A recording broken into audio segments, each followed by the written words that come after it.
Ryan Seacrest here. When you have a busy schedule, it's important to maximize your downtime. One of the best ways to do that is by going to ChumbaCasino.com. Chumba Casino has all your favorite social casino games like spin slots, bingo, and solitaire that you can play for free for a chance to redeem some serious prizes. So hop on to ChumbaCasino.com now and live the Chumba life. Sponsored by Chumba Casino. No purchase necessary. VGW Group. Void where prohibited by law. 21 plus. Terms and conditions apply.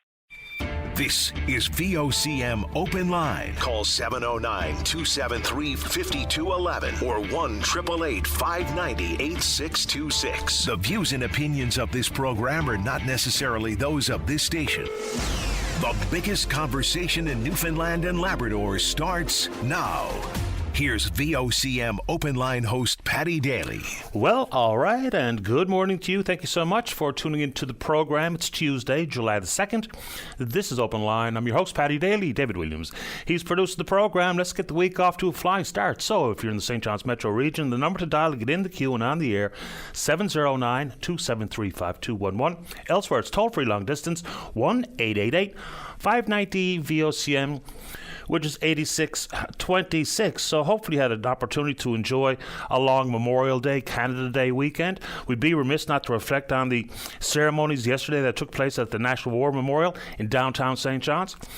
So after years of preparation and years of planning, it culminated with what I thought was a really poignant, solemn, and yet beautiful ceremony at the National War Memorial.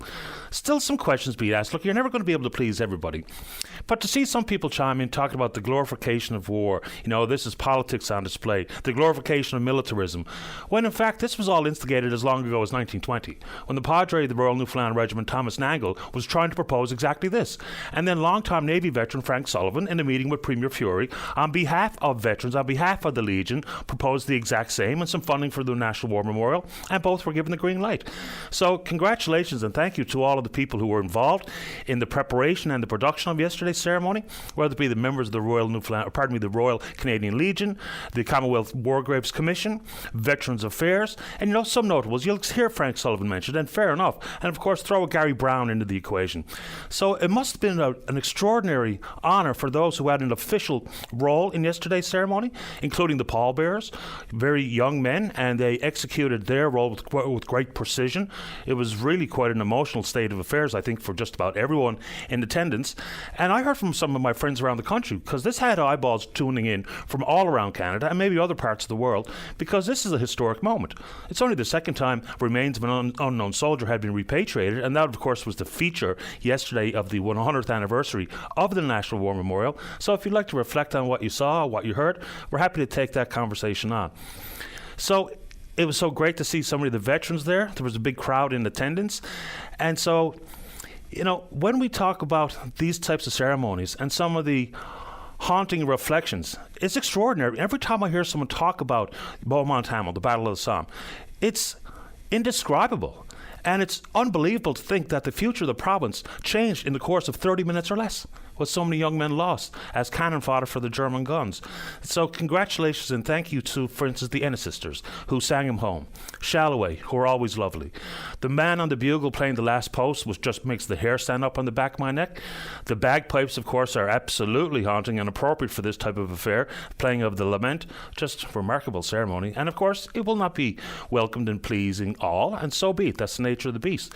Still some questions people are being asked about, the Canadian flag, but that has a very fundamental answer to that question.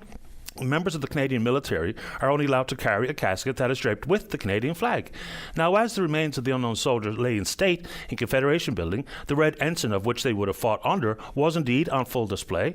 There were some concessions made. Members of the military were also allowed to salute the playing of the Ode to Newfoundland, which is not normally the case. Their salutes are reserved for the national anthem. So, all in all, I thought it was pretty great.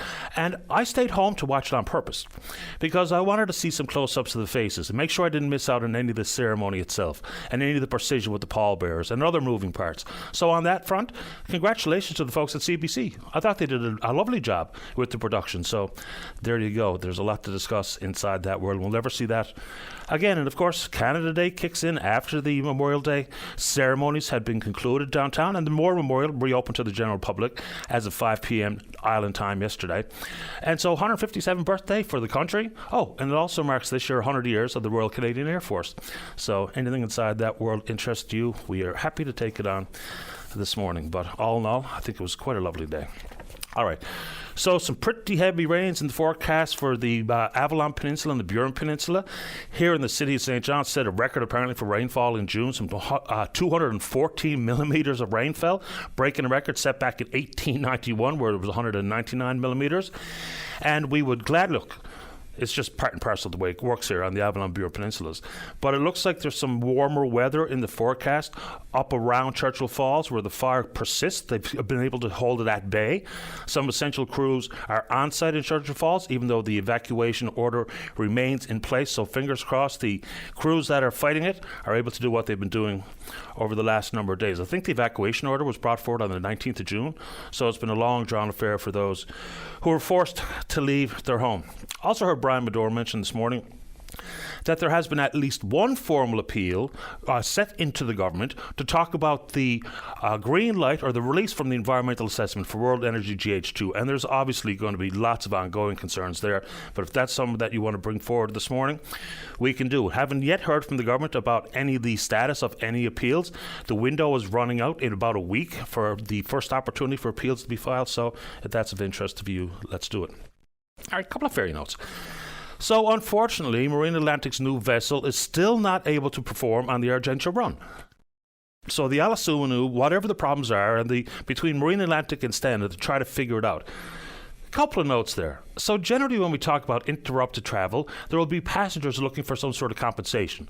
And some 3,300 passengers have already been impacted by the Alasunu not being prepared to be on the Argentia run. And that number is only going to grow with this extension here. Still a lot of uncertainty as to when the vessel is going to be on the run. They're talking about possibly the 10th of this month.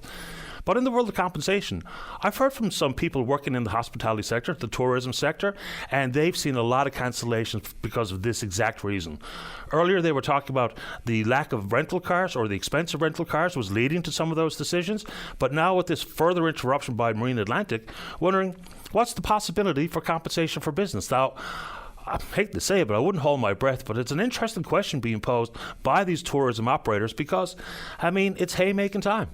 There's a relatively short season for many of these offerings. Of course, we do indeed see some tourism in the so-called shoulder seasons, but you know as well as I do, from June through, say, September, that's really when money's to be made, and losing any percentage, like 20% is one tourism operator reporting this morning via email that's what they're looking at as forecasted loss, and the people who are cancelling are quoting exactly that, Marine Atlantic and our rental cars, so if you want to take it on. We can do it. And I heard the Transportation Infrastructure Minister, John Abbott, talking about our two largest ferries in the interprovincial ferry service, the Veteran and the Legionnaire. Okay. If you're living in either one of the communities that uses those two vessels, which were really expensive, and you date back to, remember, had problems on the way over, they were bobbing around, wondering if we had to pay tariffs on them, they were floating up and down in St. John's Harbour as we tried to figure out some maintenance contracts. And all these years later, apparently the repair bills have topped $21 million. And that's only going to grow. Add to it, and I think this is a fair question. So with these types of expensive new vessels, why is it that we're already entertaining replacing engines? Is that normal? I don't think so. I tried to look around and see whether or not that has been the case. And yes, there's going to be years upon receipt of these vessels where you try to iron out some bugs and you try to deal with some gremlins. But replacing engines, what are we, 8 years into ownership of those ferries? And here we are, $21 million in repairs already. Seems like a pretty extraordinary number to me. But anyway, if you're inclined, you know what to do. Sticking with money, although we shouldn't be talking about it under the realm of money, but that's part of it, like everything else in this world. So it's the whole story about the unclaimed bodies outside the Health Sciences Centre. So they were in these reefer trucks, these freezer units out in an alleyway. And now I don't know if it's about dignity or it's about out of sight, out of mind, but now there's 3 newly constructed freezers in the underground parking lot and a wall erected to keep people from being able to see them. So yes, that may provide a so-called more dignified place of rest, but it does also feel like a bit of out of sight, out of mind.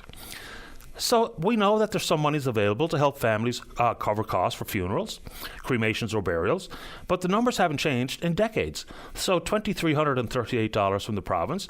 The CPP death benefit is $2,500, but I guess for some families that's simply not enough to cover the forecasted cost to deal with or cremate their loved one. But here's the problem with all of this. So we know there's always going to be some unclaimed bodies. That's just the way things work, unfortunately so. But if you look at some of the money that the province has spent on these makeshift morgues, we're talking hundreds of thousands of dollars. So inside the world of hundreds of thousands of dollars, you would think that the opportunity to spend that money to actually see the bodies buried or cremated, some sort of partnership with the funeral home operators, then maybe, just maybe, we wouldn't have this problem to begin with.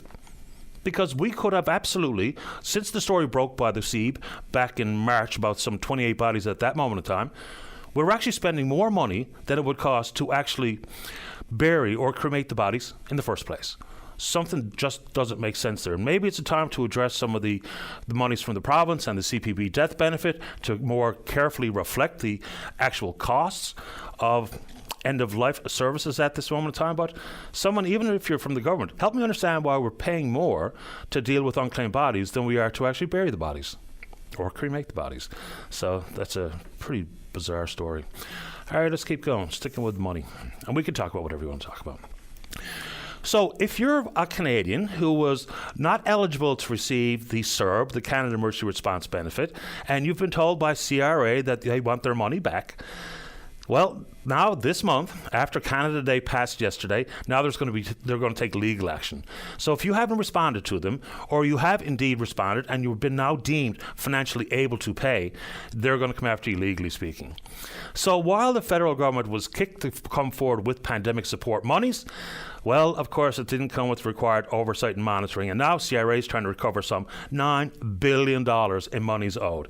Here's some of the breakdown. $5.41 billion from the Canada Emergency Response Benefit, $2.67 billion from the Canada Recovery Benefit, and $1.25 billion from the Canada Recovery Caregiving Benefit. So they're coming after you legally speaking. So they've already been taken, for instance, if you are eligible for a tax rebate, they're doing what they call offsetting, and they'll take some of that money, keep some of that money to chip away at the debt you owe because of these pandemic supports.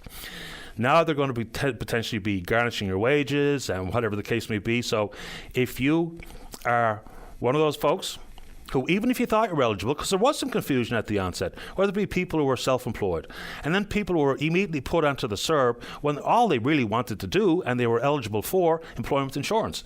What is not mentioned inside this world, and in some cases, the legal cost to go after people who owe the CERB money, for instance, we're going to be making bad situations even worse.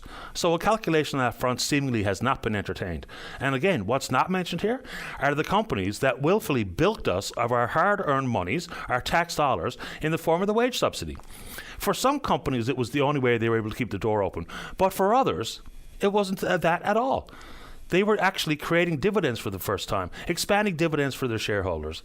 How can that possibly be the case? And the example I use all the time, because I think it's a good one, is at the Royal Ottawa Golf Club. At their annual general meeting, from the treasurer said, we're $1 million up. And someone from the floor says, how did that happen? The wage subsidy. Well, obviously the wage subsidy wasn't intended for the muckety-mucks who were members at the Royal Ottawa Golf Club to see $1 million cash in the bank. Anyway, let's do it. And apparently there has been an agreement that was discussed in Supreme Court on Friday regarding final compensation dollars for the victims of abuse at Mount Cashel in particular. Of course, it stems all the way back to the 40s. So apparently some 367 people have come forward with allegations of abuse, some of those right up to the 11th hour when the deadline was presenting. So still yet to be understood exactly what's going on here. So lawyers involved, Jeff Budden, for instance, who represents some 200 of these victims, says that the agreement is in place, but we don't really know exactly how they're going to be compensated and whether or not the forecasted need of some $50 million in compensation, the Roman Catholic Episcopal Corporation, they raised some $40 million so far, of course by selling off assets on the Avalon Peninsula, and that number also includes $13 million that went from the province to the corporation to buy, in essence, the schools. So, which didn't seem to line up with the Schools Act, but there you are. So it seems like we're still short money. So about $10 million. So the reference here is that there might be some insurance policies in place to help with coverage, but there's also a relatively vague reference to the fact that maybe the provincial government is going to have to come forward with some more monies. So apparently it looks like some of those monies are going to flow, or all of the money is going to flow at some point during this summer. But of course, shame on the Vatican for not being involved, as opposed to parishioners around the province, around the Avalon Peninsula in particular, who lost their church. Anyway, there's something else. All right. July the 2nd of 1992. Of course, the day that the Northern Cod Moratorium was imposed by the federal government. And of course, at that moment in time, the federal fisheries minister was our very own John Crosbie. It's the largest layoff in Canadian history.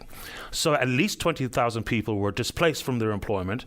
And here we are 32 years later, now talking about this. There's technicalities involved here. When they lift the moratorium and reinstate a commercial fishery, of course, comes with some NAFO 5%, and then there's the concerns people have with the foreign overfishing and the offshore fleets and the use of the draggers and the dragging fishing gear. So if there's anything of interest there, but that story becomes a little bit more symbolically important to the people of the province when we know it was on this date in 1992 where the moratorium was imposed. And of course, remember the fact that on Canada Day itself, then Fisheries Minister John Crosbie up in Bay Bulls, there was at least 1,000 fish harvesters and their supporters. There was a pretty testy altercation, and that was the day where Mr. Crosbie uttered, "I didn't take the fish from the GD water." So it was on this date in 1992. A lot of bad news was spread around the province. Okay, a couple of quickies. I usually kick off with a little sports off the top, but went for Memorial Day for the obvious reasons. Canada's women's soccer team has had their roster announced, and of course, for the first time in decades, does not include legend Christine Sinclair. Still some concerns about who's in and who's been left out, but they're now off to Europe. A couple of games in preparation for the Paris Olympics. And of course, on the men's side, our first ever participation in the Copa America tournament. And our final group stage game was against Chile on Friday night, 0-0 tie, but that sees Canada through to the knockout stage.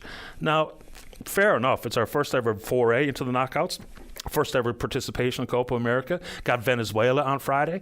We actually have a higher rank than Venezuela, so maybe we're in with a shot. But needless to say, that 0-0 scoreless draw was the furthest thing from pretty. We have a devil of a time trying to score some goals. All right, how we doing out there, Dave? All right, we're on Twitter. We're VOCM Openline. Follow us there. Email address is openline@vocm.com. When we come back, let's have a great show. Let's see what's in the queue. Here we go. Richard Cash on line number 1 wants to talk about Memorial Day. Don't go away. Welcome back to the show. Let's begin this morning on line number 1. Good morning, Richard Cashin. You're on the air.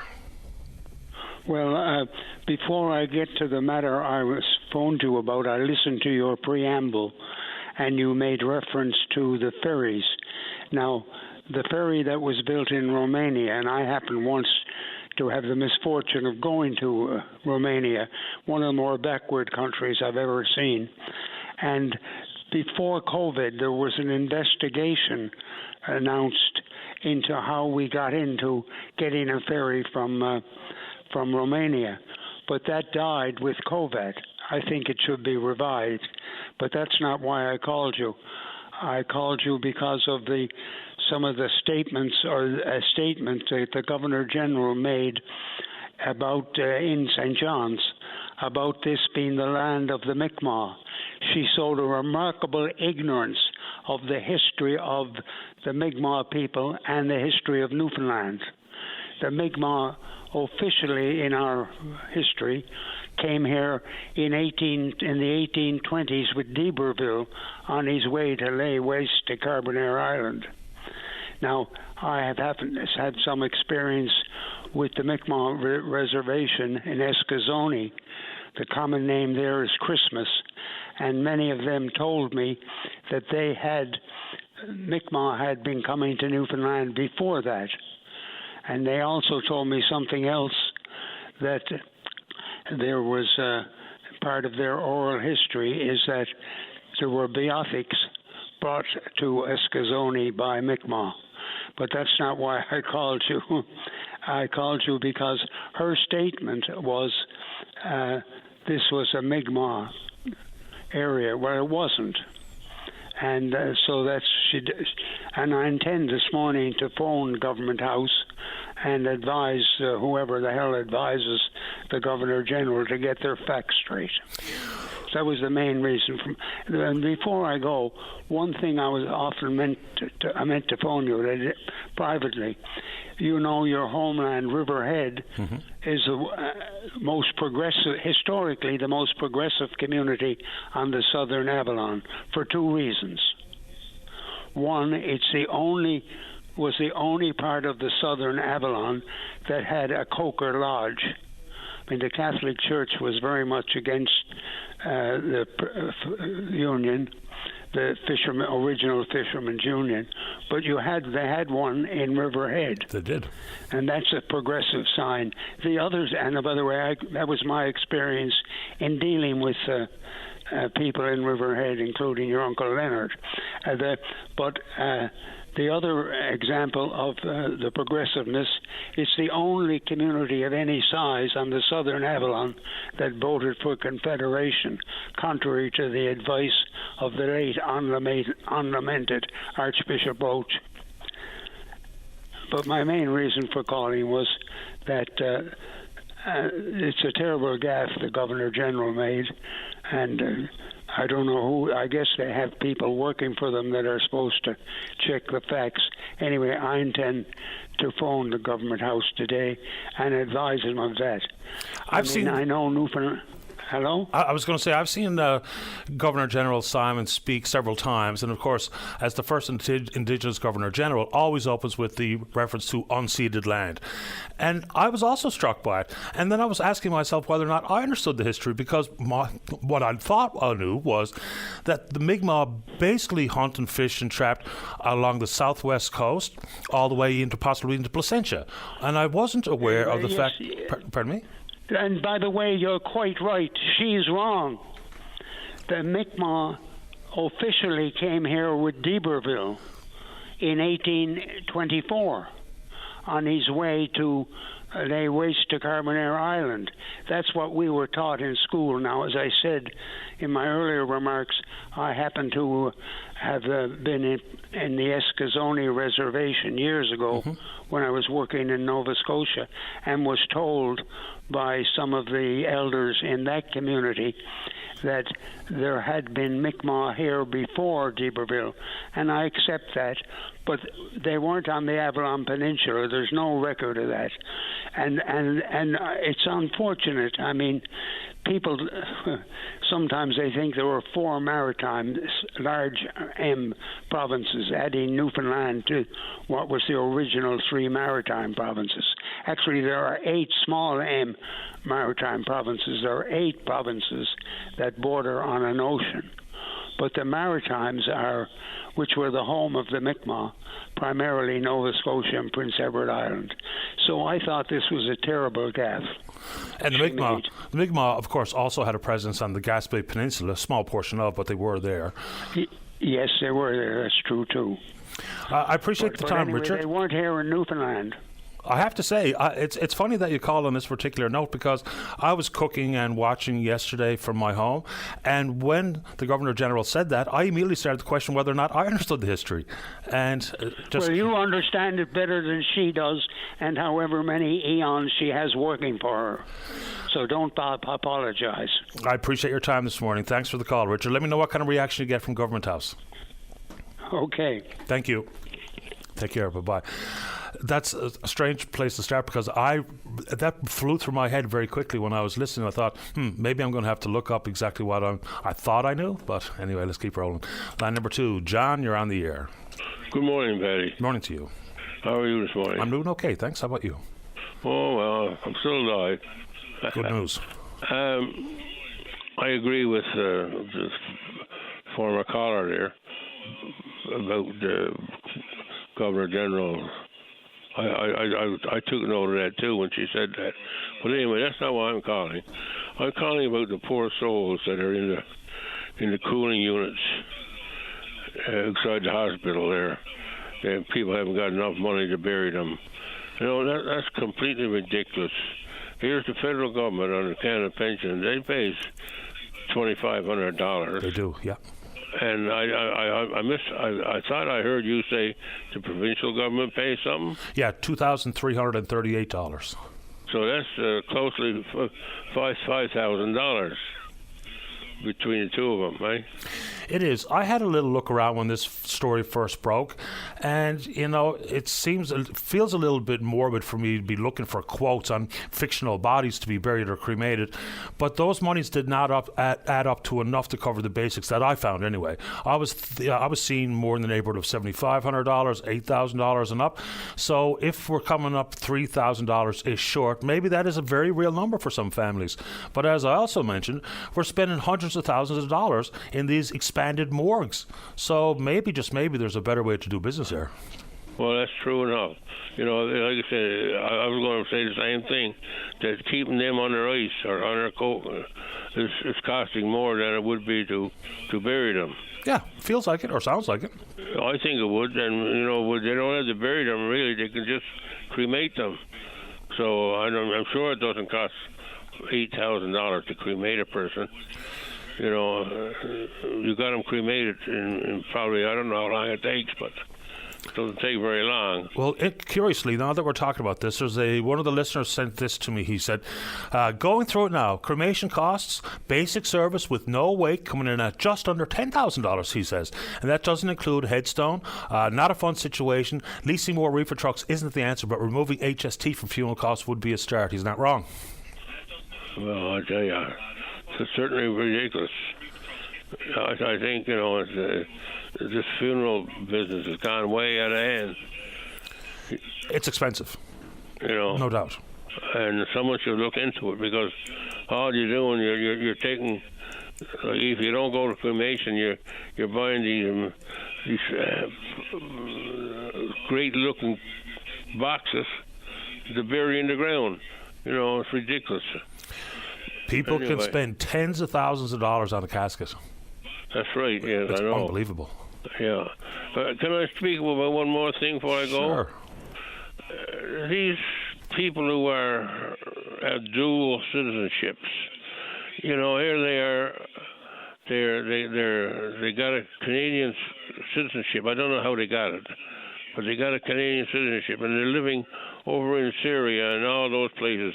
They haven't been in Canada for 30 years, and still now they're considered Canadian citizens. And now they're going to be asking, if the war breaks out there, they're going to be asking the Canadian government to fly them home. This is ridiculous. So you said they're living in Syria as Canadian citizens? Yes, they are. They're living there. They've been there for 30 years. They haven't been back in Canada for 30 years. But they have a dual citizenship. Well, there's a lot to that story, so I'm not really sure where to start on that one. But there's also a significant number of people with Canadian citizenship living in Lebanon as well. Yes, well, living all over in all those countries. If you're a Canadian, you should be living in Canada.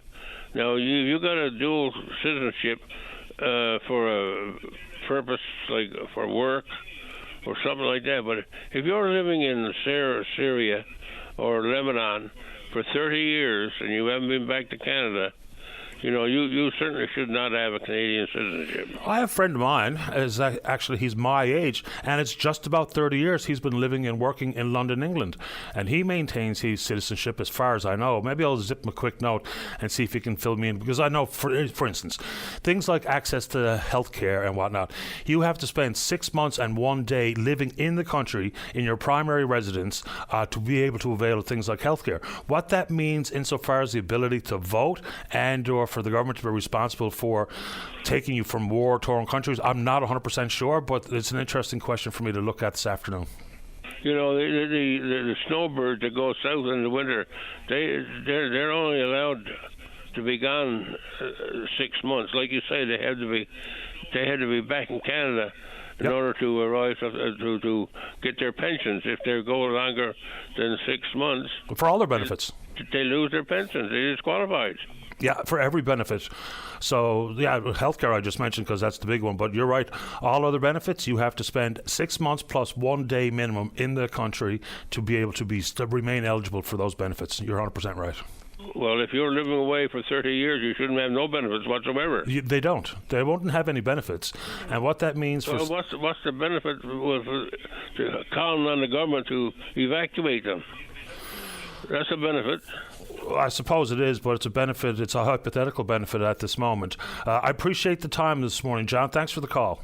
Okay. Take care. Have a good day. You too, man. Bye-bye. Very quickly on that front, and talk about evacuation. There's an interesting story in the media regarding exactly that, and this is about Afghanistan. And we know the drawdown and the evacuation was a farce. It did not go anywhere nearly according to plan. So for the Canadian military, their mandate was pretty clear, right? Begin, support, and evacuate Canadian citizens.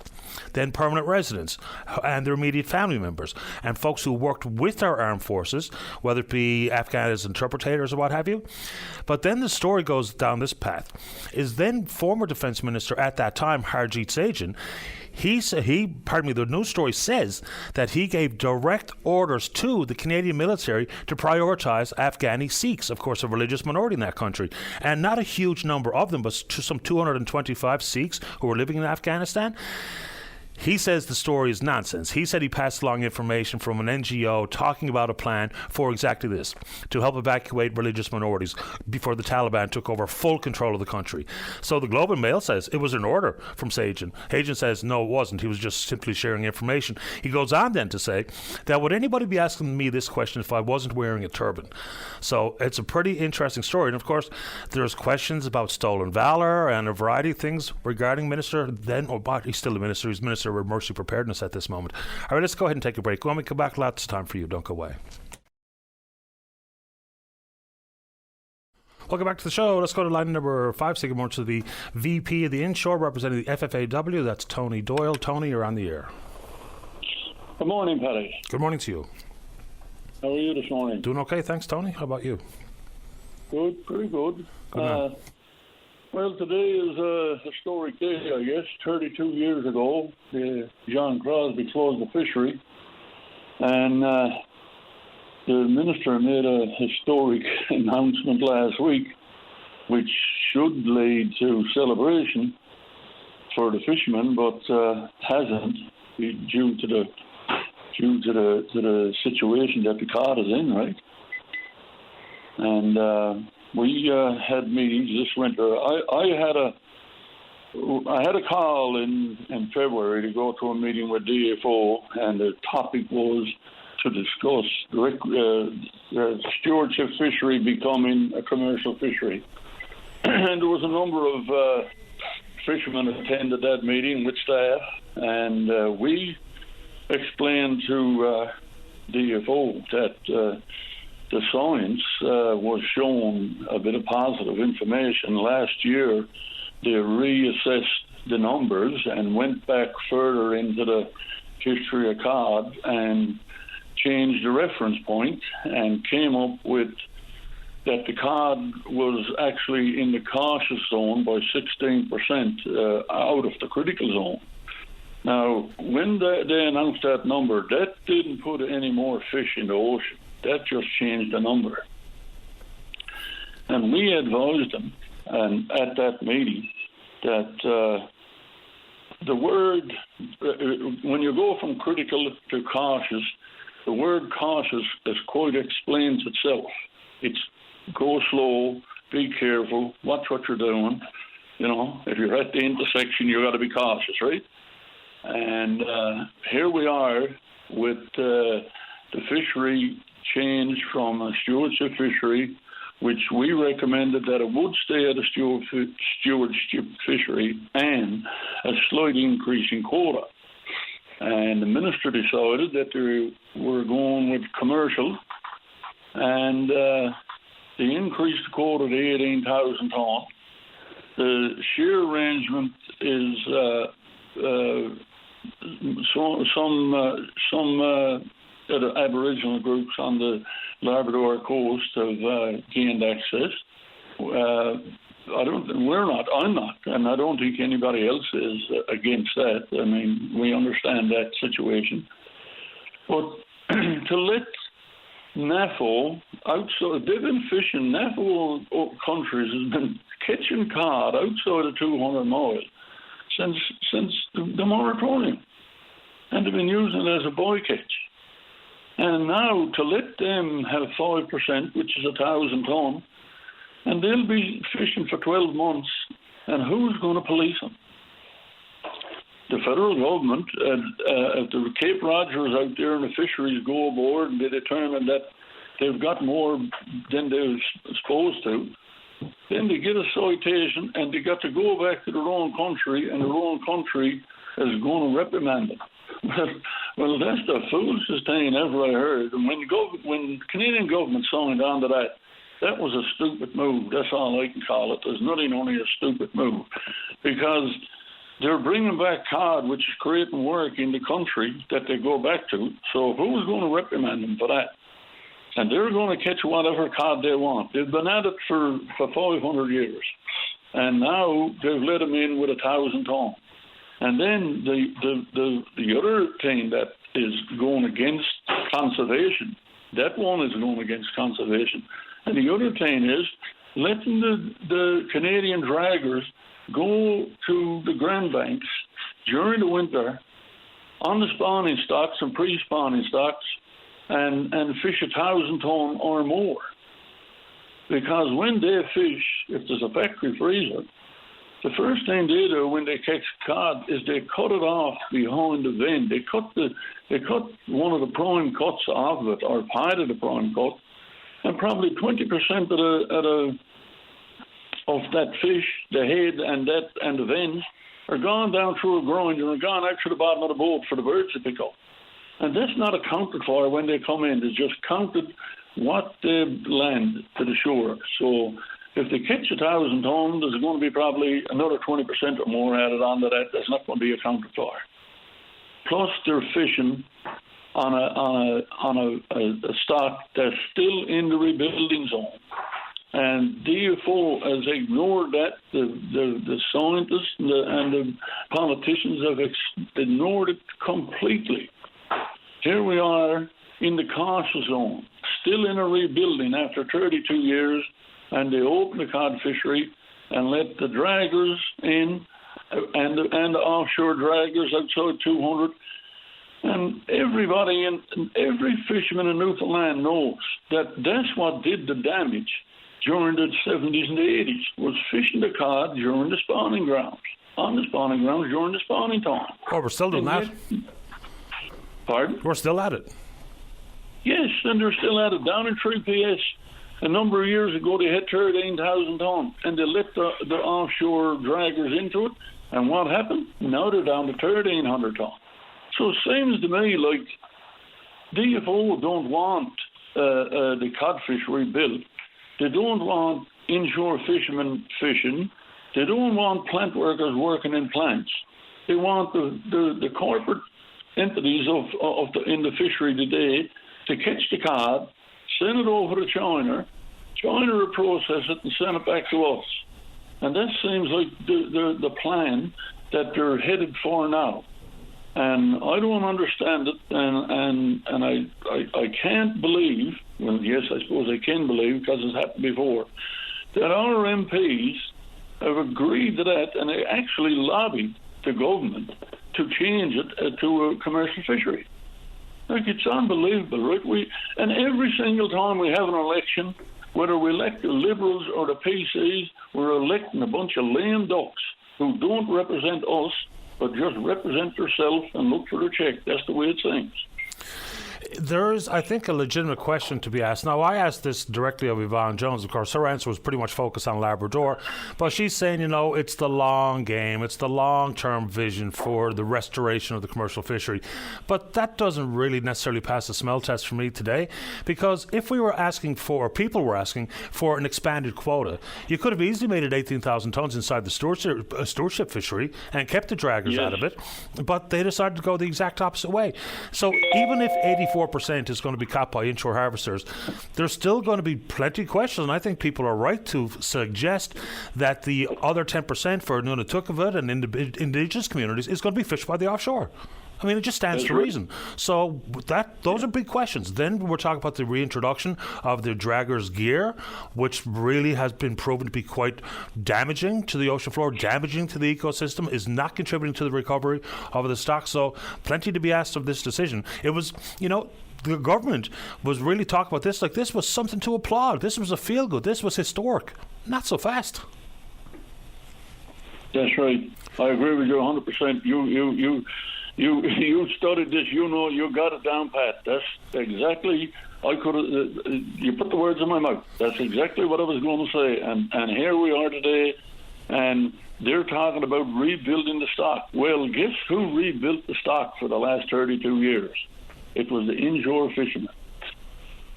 Through the 90s, when cod was very scarce, everyone acknowledged that, and then it started to increase and pick up. And we had to stop fishing flounder, we had to stop fishing lumpfish, and we had to stop fishing herring with herring nets because there was too much bycatch in the nets of cod. Too much bycatch of cod. And even today, the offshore fleet, for example, when OCI is out fishing flounder, they got a bycatch of cod. But when I put out my herring net to get a herring for bait, if I catch a cod, I got to throw it away, let it float away, not allowed to bring it in, not allowed to use it for bait in the lobster pot, not allowed to bring it into eating. I got no bycatch. Now, that's an example of the stupid rules and regulations that DFO comes up with, right? I mean, and I'm not putting out a herring net looking for cod. I'm putting out a herring net looking for herring. There's places in the world where they've figured out the bycatch issue. So, we always do the same thing here. Oil and gas, Norway. Fishery, Iceland. But in Iceland, my understanding is bycatch comes to the wharf. You're given money for it. Now, it might not be what you get normally per pound, but you're given a nominal amount of money, and they put it into the food chain. Why? Because it's food. Everything they catch in Iceland, I was over there in 2017 and took a tour of all the plants and the fishing boats. And everything that's caught in a trawl over there, and now in the meantime, the dragger is only out for 24 hours and coming back probably with 100,000 pounds a day and a half fishing. And everything that they bring in, from a sculpin to a flatfish to a starfish, everything is kept and everything is processed in different ways and sent to countries that can use it. It's all used. But here, for example, when we're fishing cod now, we start fishing cod, they won't buy the liver. They don't buy the liver. That's one of the most valuable healthy foods that you can get, and they don't buy cod liver. It's all thrown away. The dogs eat all they want of it, and then when they get full, it's floating around the ocean. So, there's not full utilization of the cod to start off with, right? And like I said, there it is now. They're going to put the technology that led to the moratorium is going back into the fishery when we're in the cautious zone. And yes, Yvonne Jones, I heard her on, and that's her explanation. But she and the rest of the members that we represented, that we elected to represent them, they spent the whole winter lobbying the minister to look after the offshore companies rather than the inshore fishermen. Understood, Tony. I appreciate the time. Thanks for the call. Thank you for giving me the opportunity. No problem. See you, Tony. Take care. You're welcome. Bye-bye. All right, a couple of things on benefits and living outside the country. So here's a couple things. CPP is a member-contributed plan, so as long as you have contributed to CPP while living in Canada, it's your plan, right? That's how that goes. Old age security is out of general revenue, so there's some caveats there. You have to have lived in Canada for 40 years between the ages of 18 and 65 to qualify for a full pension from old age security. But if you made CPP contributions, both you and your employer during the time you worked in Canada between the ages of 18 and 65, since you contributed to the member-contributed plan, you get your CPP, regardless of where you live in the world. Let's take a break. Melvin, you stay right there. He wants to reflect on Memorial Day. Don't go away. Welcome back to the show. Let's go to line number 3. Good morning, Melvin. You're on the air. Good morning, Patty. How are you doing this morning? Grand this morning. How about you? I'm good. I just want to talk a little bit about the war memorial yesterday, Patty. Sure. It was such a beautiful service, such a beautiful occasion. I think that to some of the better money that either one of our governments have ever spent. I think it's an awesome thing. Something that we should never forget, of course. But I noticed, Patty, that I think it was Friday or whatever when they carried the casket into the Confederation building there. It was raining, and yesterday at the ceremony it was raining.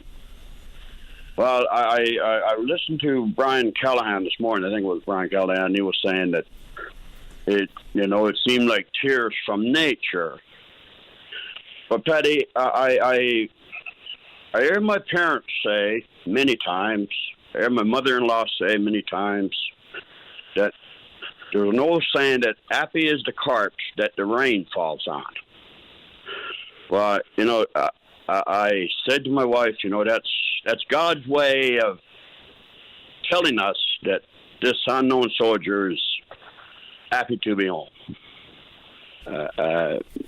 It's such a coincidence, I guess, or maybe not a coincidence. I don't know, but that's the way I think it anyway. I think that's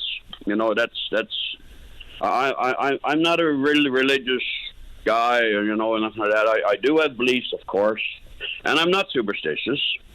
But I think that's why it rained yesterday and the day that they carried him into the Confederation building. Yeah, I was hoping for the weather to hold yesterday because the forecast was looking pretty dicey, and it crossed through my mind. And one of my boys actually said to me, we can't be worried about a bit of rain. Just think about what was going on regarding weather and mud in the trenches in northern France. And I thought that's a fairly interesting thing to say as a young fella. But I'm glad it didn't get too bad. I mean, you could tell that some of the guests were a little bit wet nearing the end, and it was quite a long ceremony too. So I kept looking out the window, hoping that it was going to hold off and not get too miserable, because that would have been a real shame had it start to pour rain. But and the site looks quite nice too. It certainly looked great on television. I can't wait to go down, because the last few times I drove by, of course, it was full of dozens of people working furiously to try to hit the deadline and have it ready for yesterday, and it looked really great on television. So I'm looking forward to going down and having a look and see what it looks like up close and personal. Yes, it looked beautiful. I mean, when I'm in town the next time, I think I will be going down there just to go down and take a look, because it looked awesome. But anyway, Patty, that's all I want to say. So anyone, that's the way that I think of the rain yesterday. Anyways, that was intended to let us know that our unknown soldier is glad to be home. I appreciate the call, Melvin. Thanks for doing it. Thank you very much, sir. You're Thanks welcome. for your time. My pleasure. Bye-bye. And yeah, it really did look great, and the tomb itself was lovely. I thought, I'm really curious to see it, and of course I'd like to see the work that Morgan MacDonald has done on site to bring it back to some of its past glory. So for everyone who was involved on that front, because it really did look like they were pushing it to try to hit that deadline to be fully prepared, and even the landscaping and the rest of it, it was really quite sharp. I heard from some of my friends right across the country who are watching that were really quite, I'll use the word pleased, to see the level of thoughtfulness into the ceremony itself and the level of respect that was obviously coming from visitors to as the remains lay in state in Confederation Building, all the way up to the repatriation yesterday in the final resting place for the soldier. People continue to ask me one question about, DNA results. And it's probably possible to know exactly who this soldier is, but the thought is really quite simple as well, is that this represents all of the unknowns that lost their lives in France in particular, and I guess in Belgium. Because if there's some 800 without a known grave, if you identify one, then basically you've only repatriated one and left 799-ish behind. So we've heard some families even say that it crossed their mind that may indeed be the remains of their loved one. All right, before we get to the news, let's go to line number 1. Barry, you're on the air. Good morning, Patty. Thanks for taking my call. No problem. Patty, I'm having several calls from concerned food fishery anglers about the boat limit, and they're getting different answers and there's different clarifications. DFO has on the website that the boat limit is 15 fish still. However, with that letter that I broke, 2 years ago now, Paddy. We still can't get DFO to give us a clear understanding what the boat limit actually is. There's people going out, wanting to go out, but can't go out because the boat owner says that, well, I'm only catching 15 fish, and I don't want to split 15 fish between 4 or 5 people. That fourth and fifth person then is losing their opportunity to get out and get a bit of fish. As I said before, Paddy, we're not looking for more fish, but 25 people going out in a boat that can safely carry 5 people can catch 25 fish, whether it's 1 trip or 2 trips. So 15 fish or 10 fish in 2 trips, or 25 fish in 1 trip, 25 fish is still 25 fish. And I just like to get some kind of clear understanding, and the people of Newfoundland and Labrador would like some clear understanding as to what the boat limit actually is. Well, that said, because I've referenced an email you have sent me some years back, that's, people ask me for it all the time, and so because I have just a pretty heavily populated email inbox, if you can do me a favor, Barry, if you know where to find that email again very quickly on your computer, if you could re-forward it to me so that I don't have to dig as hard as I have to try to find that email, I'd really appreciate it. I will, Paddy. I'll send that in to you this morning if I get a chance. I'll have it in for you tomorrow. Oh, yeah, and, at your convenience. Yes, thank you. And, Paddy, it's just the fairness of it. I mean, if it's not a law, why is the DFO still putting it there as it looks like a law? I can understand conservation, Paddy. I'm a conservationist, and as I always maintain, we're not looking for more fish. We're just looking for equality and fairness. Yeah, I mean, this is a really fundamental one, right? If the rules are clear, if people are encouraged in the era of conservationism to simply say 5 per person, 15 per boat, that's what we'd like people to do, as opposed to we're out on someone's 40-footer and there's 5 of us, can we all get 5? The answer to that question, generally, if you read between the lines, even that email that you sent to me, who's directly from someone at TFO, basically is you're going to be fine. You're going to be okay. But they really owe it to people to clarify, because the last thing I want to do is to say that out loud on air, and then someone emails me next week and says, well, boy, you set me up for failure. I got a $100 fine or whatever happened to me because there was 5 of us, we each had 5 caught. So if DFO can clear that up for us, I think that'll be very helpful. It would be very helpful, Paddy, and that's the same boat, pardon the pun, same boat that I feel I'm in, because people are calling me and asking me about the boat limit, and I'm saying, well, I'm not telling you to go out and exceed the 15 fish boat limit, but I am saying, though, what I got from DFO, and my suggestion is to call DFO yourself to see if you can get an answer. Because there's no sense in me calling DFO, Paddy. I'm the second favorite person in the world now, because everybody else is talking first. I appreciate the time, Barry. We'll send them another email, even if we, because I think maybe they're loath to come on here because there's so many different issues, but even if they just send us a clarification email on this one sole topic, can you please give me some direction? Because, again, you don't want to and I don't want to set someone up for failure. So just send me an email, please, if you're at DFO and involved in these types of regulations or policy, and just spell it out. What exactly are the rules? What are the implications if 5 of us bring back 5 each in a vessel that's safe to do so, to have that type of fishery with 5 people on board? Barry, I'm off to the news. Appreciate the time. Hopefully we can get this settled. Thank you, Paddy. It's always been a pleasure. My pleasure. Take care. All right, bye-bye. There we go. All right, let's take a break for the news. When we come back, we're going to talk about the payroll issue regarding the province's teachers' payday last go-around. Nobody got paid on time. Apparently, there's a persistent issue with substitute teachers and replacement teachers. Apparently, some of the replacement teachers can go months without being paid properly. Then we're going to talk Memorial Day, whatever you want to talk about. The topic is entirely up to you. Don't go away. Welcome back to the show. Let's go to line number 2. Rob, you're on the air. Good morning, Patty. How are you? Doing okay. How about you? Good, thanks. I just wanted to bring to notice, the Tomb of the Unknown Soldier. Well, it's not so unknown because Mr. Fury is making a political statement by saying it's a relationship to him.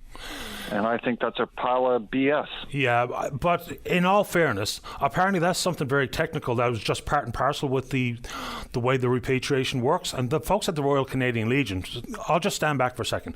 All of the protocols, all of the processes, all of the designations were all green-lit by the Legion. If it was good enough for them, it's good enough for me, I suppose. Yeah, well, I'm as I'm a member too. I served and everything like that, but I just can't believe that Fury is making a political statement saying, well, this is relationship to me. Political grandstanding to me it is. And I think it's, like I just said, a pile of BS. Yeah, now, all those types of things, certainly off the top of the show this morning, I made a conscientious decision not to bring all the politics in, like, for instance, whether or not there was much in the way of interaction between the Premier and the Prime Minister and those types of things. My focus was simply on the repatriation and the 100th anniversary, those types of things. And the next of kin designation, as I was told by the folks from the Legion, that was just part and parcel with the fact that whoever would have been the Premier yesterday would have been given that designation, regardless. So whether it be a Liberal or Conservative NDP or a Green or an Independent, that's the way that was going to work. So I'm not sure what to read into that. But as soon as it was announced, I just wondered to myself, where'd that come from? Who decided that? Yeah. And when I asked the Legion, that's what they told me. Okay, no, I just don't like the because it's supposed to be an unknown soldier, representing the hundreds who died in battle. And, he's up there politically saying, it's a, relationship to him. I just don't like it at all. Fair enough, Rob, and you're probably not alone there, but I think that's one of those technical things that someone outside of the Premier's office decided. And if that's not the case, and if there's that sort of, as you refer to it, as political grandstanding, then that's obviously not a good thing. But when I asked the Legion that very question, because people were asking me, who determined that Andrew Fury is the next of kin? And the Legion told me quite simply, it didn't matter who was going to be the Premier at the time, that was going to be the case. Yeah, okay, no, good enough. I just wanted to throw that out there. Okay, appreciate the call. Thanks, Rob. Thanks, Patty. You're welcome. Bye-bye. All right, let's keep rolling here. Let's go to line number 4. Colin, you're on the air. Morning, Mr. Daly. How are you this morning? Not too bad, I suppose. How about you? Pretty good, thanks. I want to talk about the United States Supreme Court. Uh-oh. 2 rulings came down within the last few days. Yep. Well, a lot more than that, but 2 that I wanted to focus on. One on Friday. It's Grants Pass, Oregon versus Johnson. This was a case where homeless people in the city there, Grants Pass in Oregon, took a case all the way to the United States Supreme Court. These 2 people, a man and a woman, were homeless, and they were ticketed under city ordinance in that jurisdiction for camping on city property. I read a story. Now, again, my memory's a little bit fuzzy here this morning, but it wasn't even about setting up tents. This was very specific. Like, you couldn't even have a blanket or a pillow. Right. Or, as you see in some of the underpasses or overpasses, people just simply using things like cardboard boxes and all those types of things to protect themselves from the rain or the snow or the wind or the hail or whatever it is. So it was very specifically all the way down to that. Couldn't even have a pillow. That's right. And that was upheld. The decision in their favor, the plaintiff's favor, was upheld by the district court and by the Ninth Circuit Court of Appeals, which is very conservative, by the way, apparently. In the United States, and it was overturned by the U.S. Supreme Court on Friday in a 6-3 decision. The 6 conservative judges in the majority referred to that situation, living on the street, homeless, as involuntarily homeless. Yeah, criminalising homelessness is really quite bizarre. So there's a pretty hefty fine, and if we're talking about someone who's actually homeless and is camping in the park or just has a blanket in the park, the fines after a certain amount of time can be over $500. If not paid, they actually have the ability to put you in jail. And I can't remember what the term is, maybe a month in jail and well over $1,000 in fines. So it basically does criminalize homelessness. People even in this province some people have a concern with whether the RNC disband one of the tent encampments, whether it be the Colonial Building and or by the old Grace Nursing Residence. Just imagine if this was the case here, is that we were throwing people in jail for not having a place to live. Amazing stuff. Yeah, you're absolutely right. It's the fine can be up to $1,250 and up to 30 days in jail. Yeah, and it's a criminal charge, so you can be convicted and given a criminal record. It's criminal trespass. The second case was on yesterday that I want to talk about, the presidential immunity, the sweeping new powers that the U.S. Supreme Court has given a sitting president of the United States regarding criminal prosecutions. Basically, the president of the United States, whoever he or she is, can be held immune from any criminal prosecution as long as they acted when they carried out the act that they did. They were acting in the official capacity of their office, president.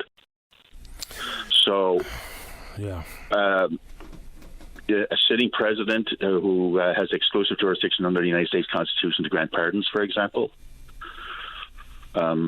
he or she can give a pardon to anybody at any time. So now you can take money for that. That would be a bribe. And there's nothing can be done about that. You're immune from prosecution for that. Yeah, there's no immunity for unofficial acts. And look, this every time these types of conversations really is hard on the head. But what I don't quite understand, and I haven't read a whole lot about it to be 100% honest with you, but what is there a definition clearly of official versus unofficial acts? Can anything be deemed an official act just because one person says so? So that's what I really don't quite understand about this. And if you're asking for immunity, you're basically saying that you broke the law, and that's a different part of the conversation, I suppose. But I really don't know who gets to be the arbiter of official versus unofficial acts. Like, I don't know what that gray area means. Yeah, that's right. It's a gray area, and ultimately the court will decide that. And this harkens back to the Watergate era with Richard Nixon. He did an interview with David Frost back in the mid 1970s, just after he left office, and he said that, paraphrasing, that when the president of the United States does something, it's not illegal. Pretty much. Like this is like. This is exactly why the Americans had a revolutionary war and fought against the British, to get rid of the almighty and all-powerful king. And now the United States Supreme Court yesterday has said that the only person in the United States who can do something that would be otherwise criminal for the other 300 million plus people living in the country and be prosecuted and convicted and sentenced, the President of the United States can do this while he's in office, or she.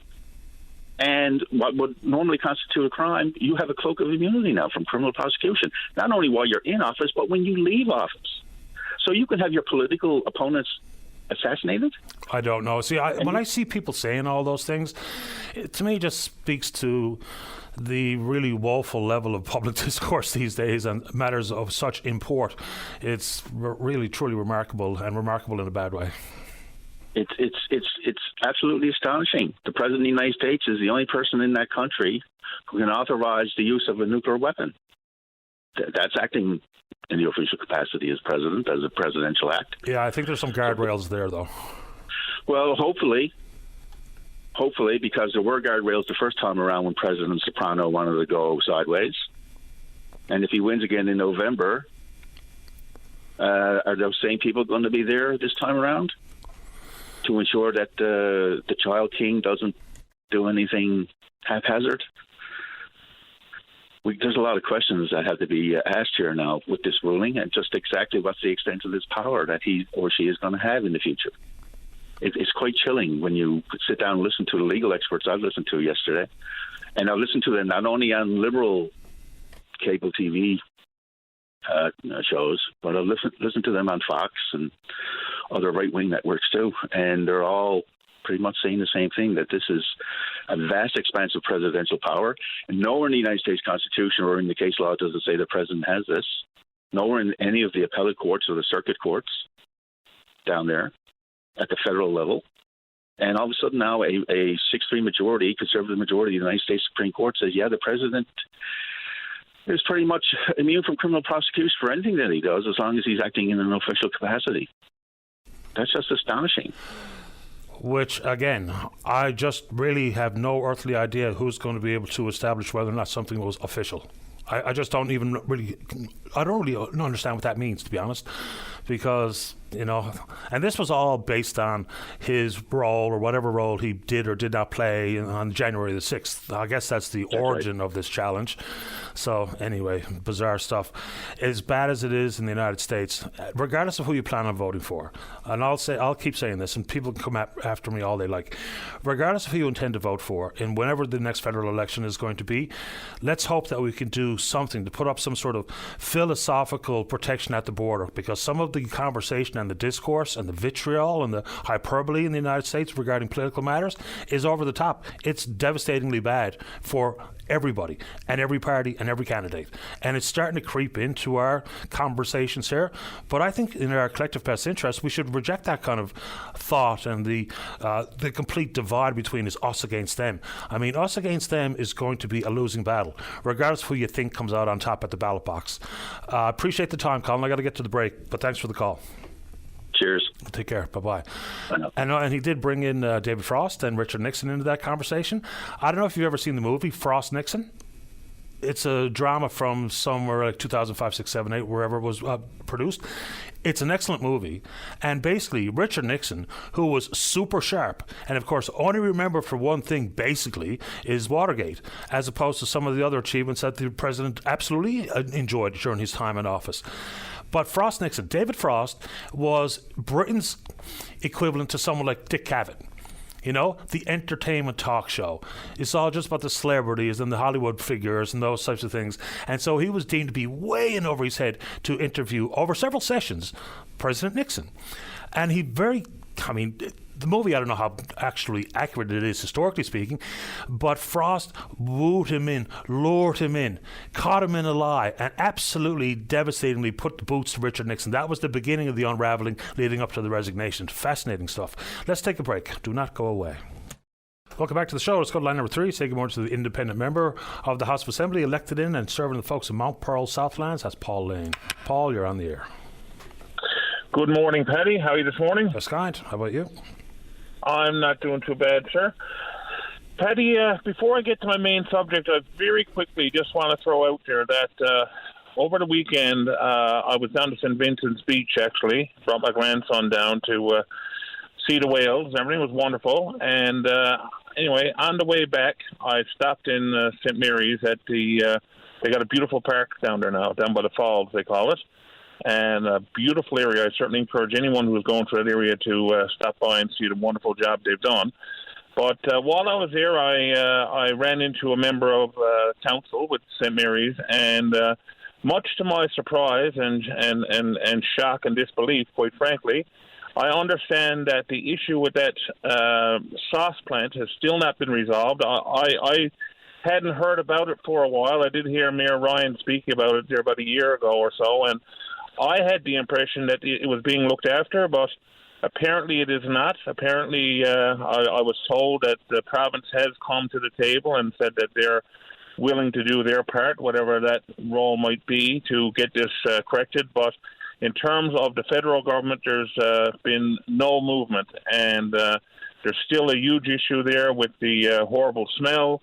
It's a health and safety issue for people living in the area, and it's certainly an environmental issue with all of that sludge or whatever you want to call it that's going into the ocean. So I certainly encourage the federal government, the member for the area, please, work with the province, work with the municipality to get this disgrace cleaned up. It really needs to be done. That should have been done a long time ago. Absolutely.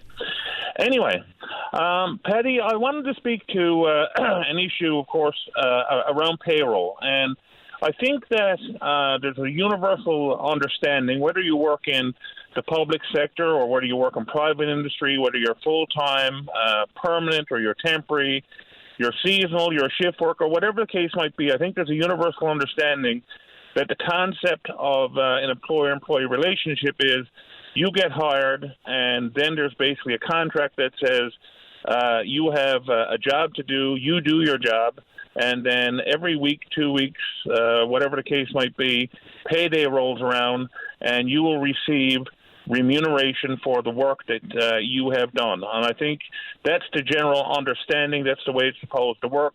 I think we would pretty much all agree on that.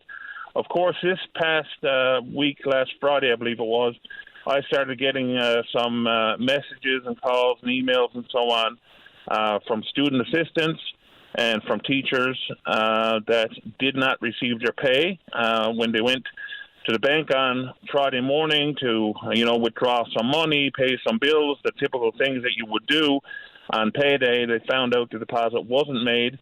Now, apparently it was as I understand it, because I made some calls about it, I think it was a human error, basically, and the documentation that would supposed to have been forwarded to the bank the day before, the evening before, didn't make it for some reason, which is being investigated, and as a result, the deposits weren't made.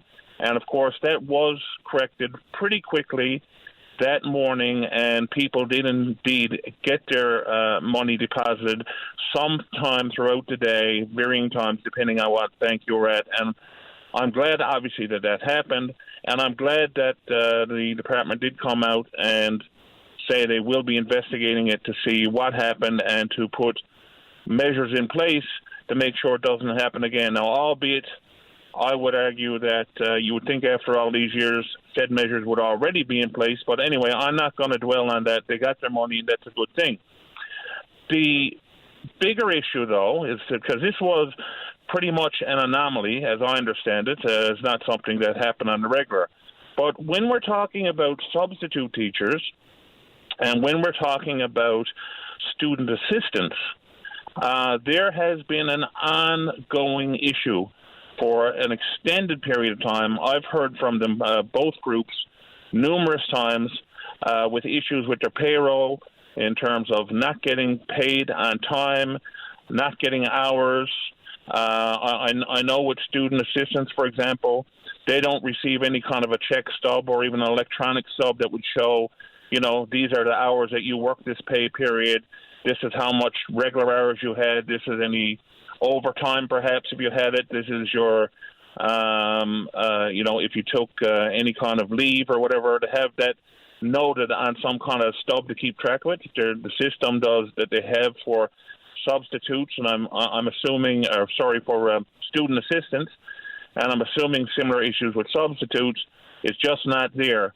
And it's not unusual for a student assistant, for example, to perhaps work, a number of hours and find out when payday comes along they weren't paid the correct number of hours. They have to write it down themselves on a piece of paper to try to do the calculations and figure out if they were paid properly.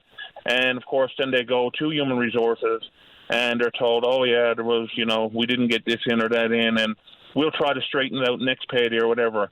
Of course, when you have people like a lot of people that are just living paycheck to paycheck and they got bills to pay, the bank isn't too interested in, well, they screwed up my payroll, I'll pay my mortgage next week instead of this week when I get paid. If you've got a car payment, the finance company is not interested in that. And I'm sure the kids are not too interested in hearing that when the cupboards are empty or there's no milk in the fridge and so on, and families have needs. So we got to straighten this up. This needs, this is unacceptable this day and age. And so I certainly call upon the Minister of Education, the Minister of Finance, whoever else needs to get involved to straighten this up, because it's totally unacceptable for anybody, regardless where they work, not to get paid and get paid all that they're entitled to when payday rolls around. Sure. I mean, it makes everyone think automatically about the Phoenix payroll system, and that's still brutally flawed. People are still getting paid incorrectly, too much, too little, or not at all. But, even when we had that conversation regarding hundreds of thousands of federal public servants, the compensation was pitiful.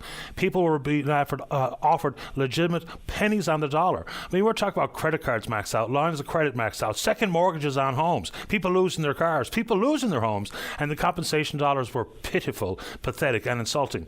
So on this front, I can't imagine anything's going to change. But if I remember correctly, Trent Langdon, the president at the NLTA, he simply said that this was a matter of a file didn't get uploaded properly. So it's not the system was broken. This was a bit of human error where someone's responsibility was, and you had one job, was to make sure the file got uploaded properly to instigate the payroll. That didn't happen. You would think that most computer software or hardware systems, if something didn't happen, I would get an email or a red flag would go up or some sort of alarm would acknowledge the fact that I need to go back and ensure that this happens. So apparently it was as fundamental as that. Well, you're absolutely right. That's what happened last week. Yeah. And thankfully that been resolved. But what I guess the issue that I really want to emphasize is the fact that beyond this one-time issue that happened to all the teachers this time around, this is an ongoing problem for substitutes and for student assistants. And I do understand that there is a committee, I was told, in place involving the NLTA to try to resolve these issues that are impacting substitute teachers. I asked, well, is there a representation there on this committee for student assistants? And I was told, no, there is not, but hopefully if the substitute issue gets resolved, that a lot of these will be the same issues.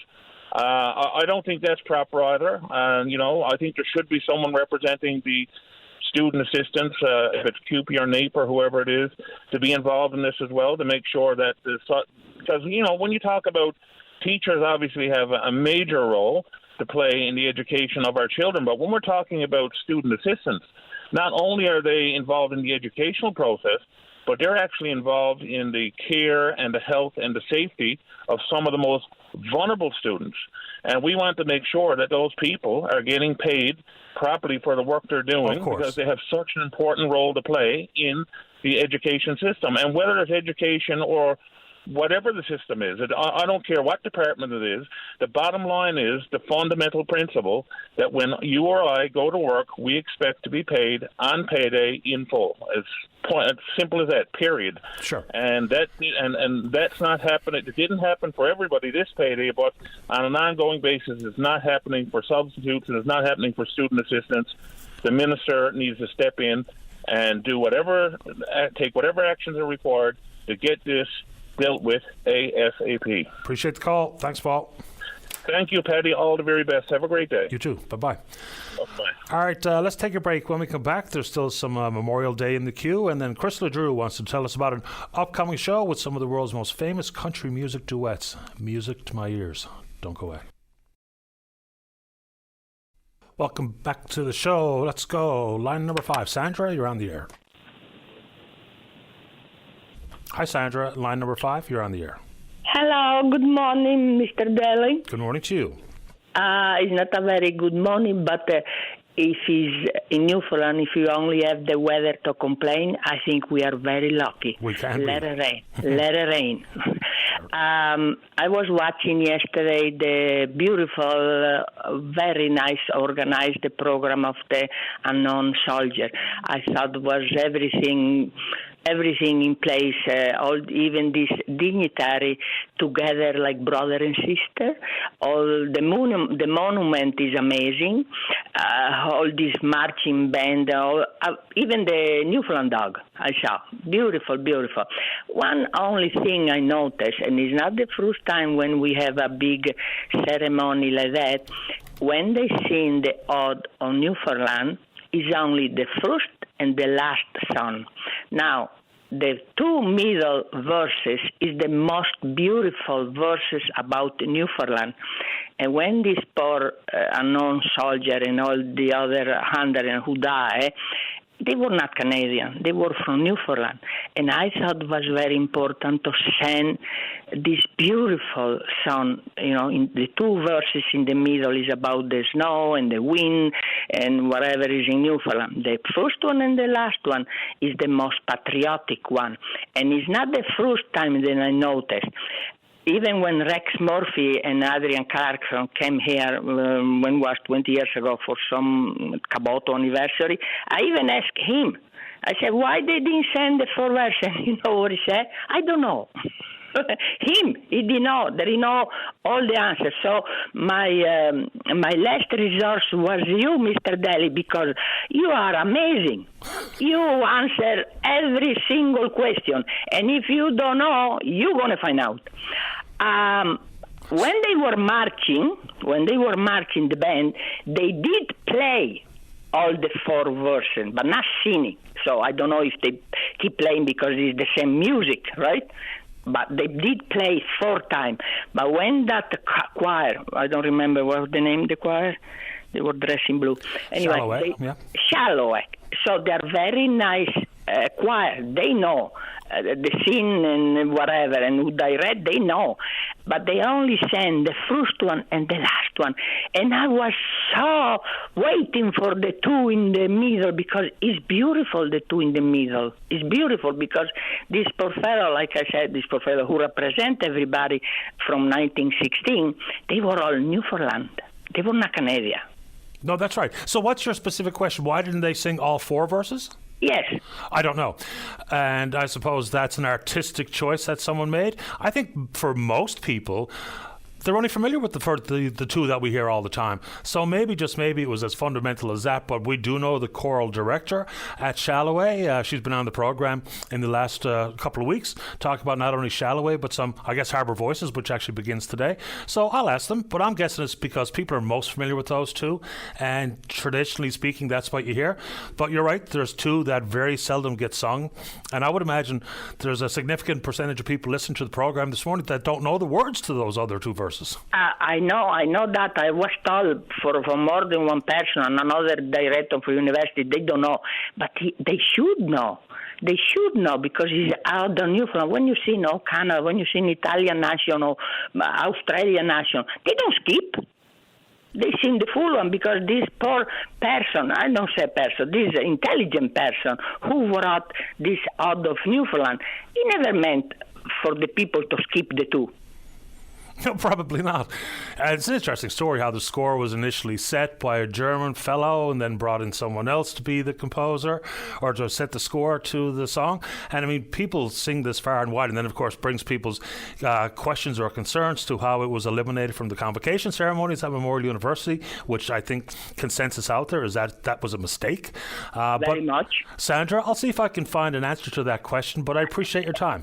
It's not that I'm really curious the answer. I think they should, when they sing the Ode of Newfoundland, they sing all the 4 verses because it's not only the first and the last one. It's the 2 in the middle that is beautiful. It's all about Newfoundland.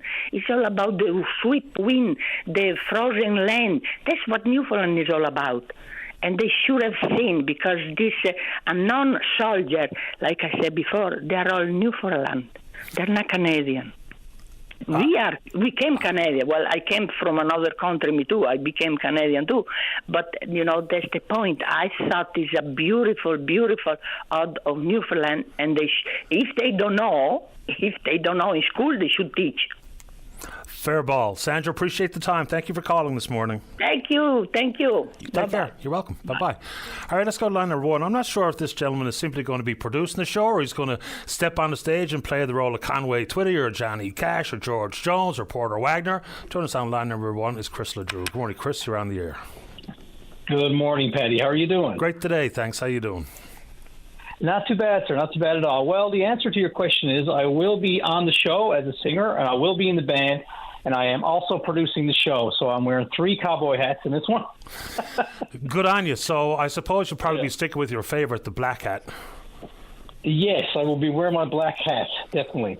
And the show is called Classic Country Duets. And I know you're a big fan of local music, and I know a lot of your listeners are fans of classic country music. So I want to tell you a little bit about the show. It's called Classic Country Duets, and it's October 19th at the Delta Ballroom here in St. John's. And I'll give you some names that we're going to have on the show. We're going to have Corey Tedford, Chris Andrews, Mallory Johnson, Patrick Moran, Brothers in Stereo, Loretta Johnson, Michelle Doyle, Michelle Knopfel, and Natalie Noseworthy. And we will all be doing a number of collaborations together on the 60s, 70s, 80s, 90s classic country duets that everybody knows and loves. It's a great idea. And, insofar as country music has changed dramatically over the years, I would suggest. But one thing that has not changed is the collaborations. The duets all of a sudden feel like they're kind of back in time. They're a bit more Porter Wagner than they are Keith Urban, say, for instance, even though, there's a great song called The Fighter, Carrie Underwood and Keith Urban. But I get the feeling in the duet world, it has a bit more throwback. It's a bit more Kenny Rogers.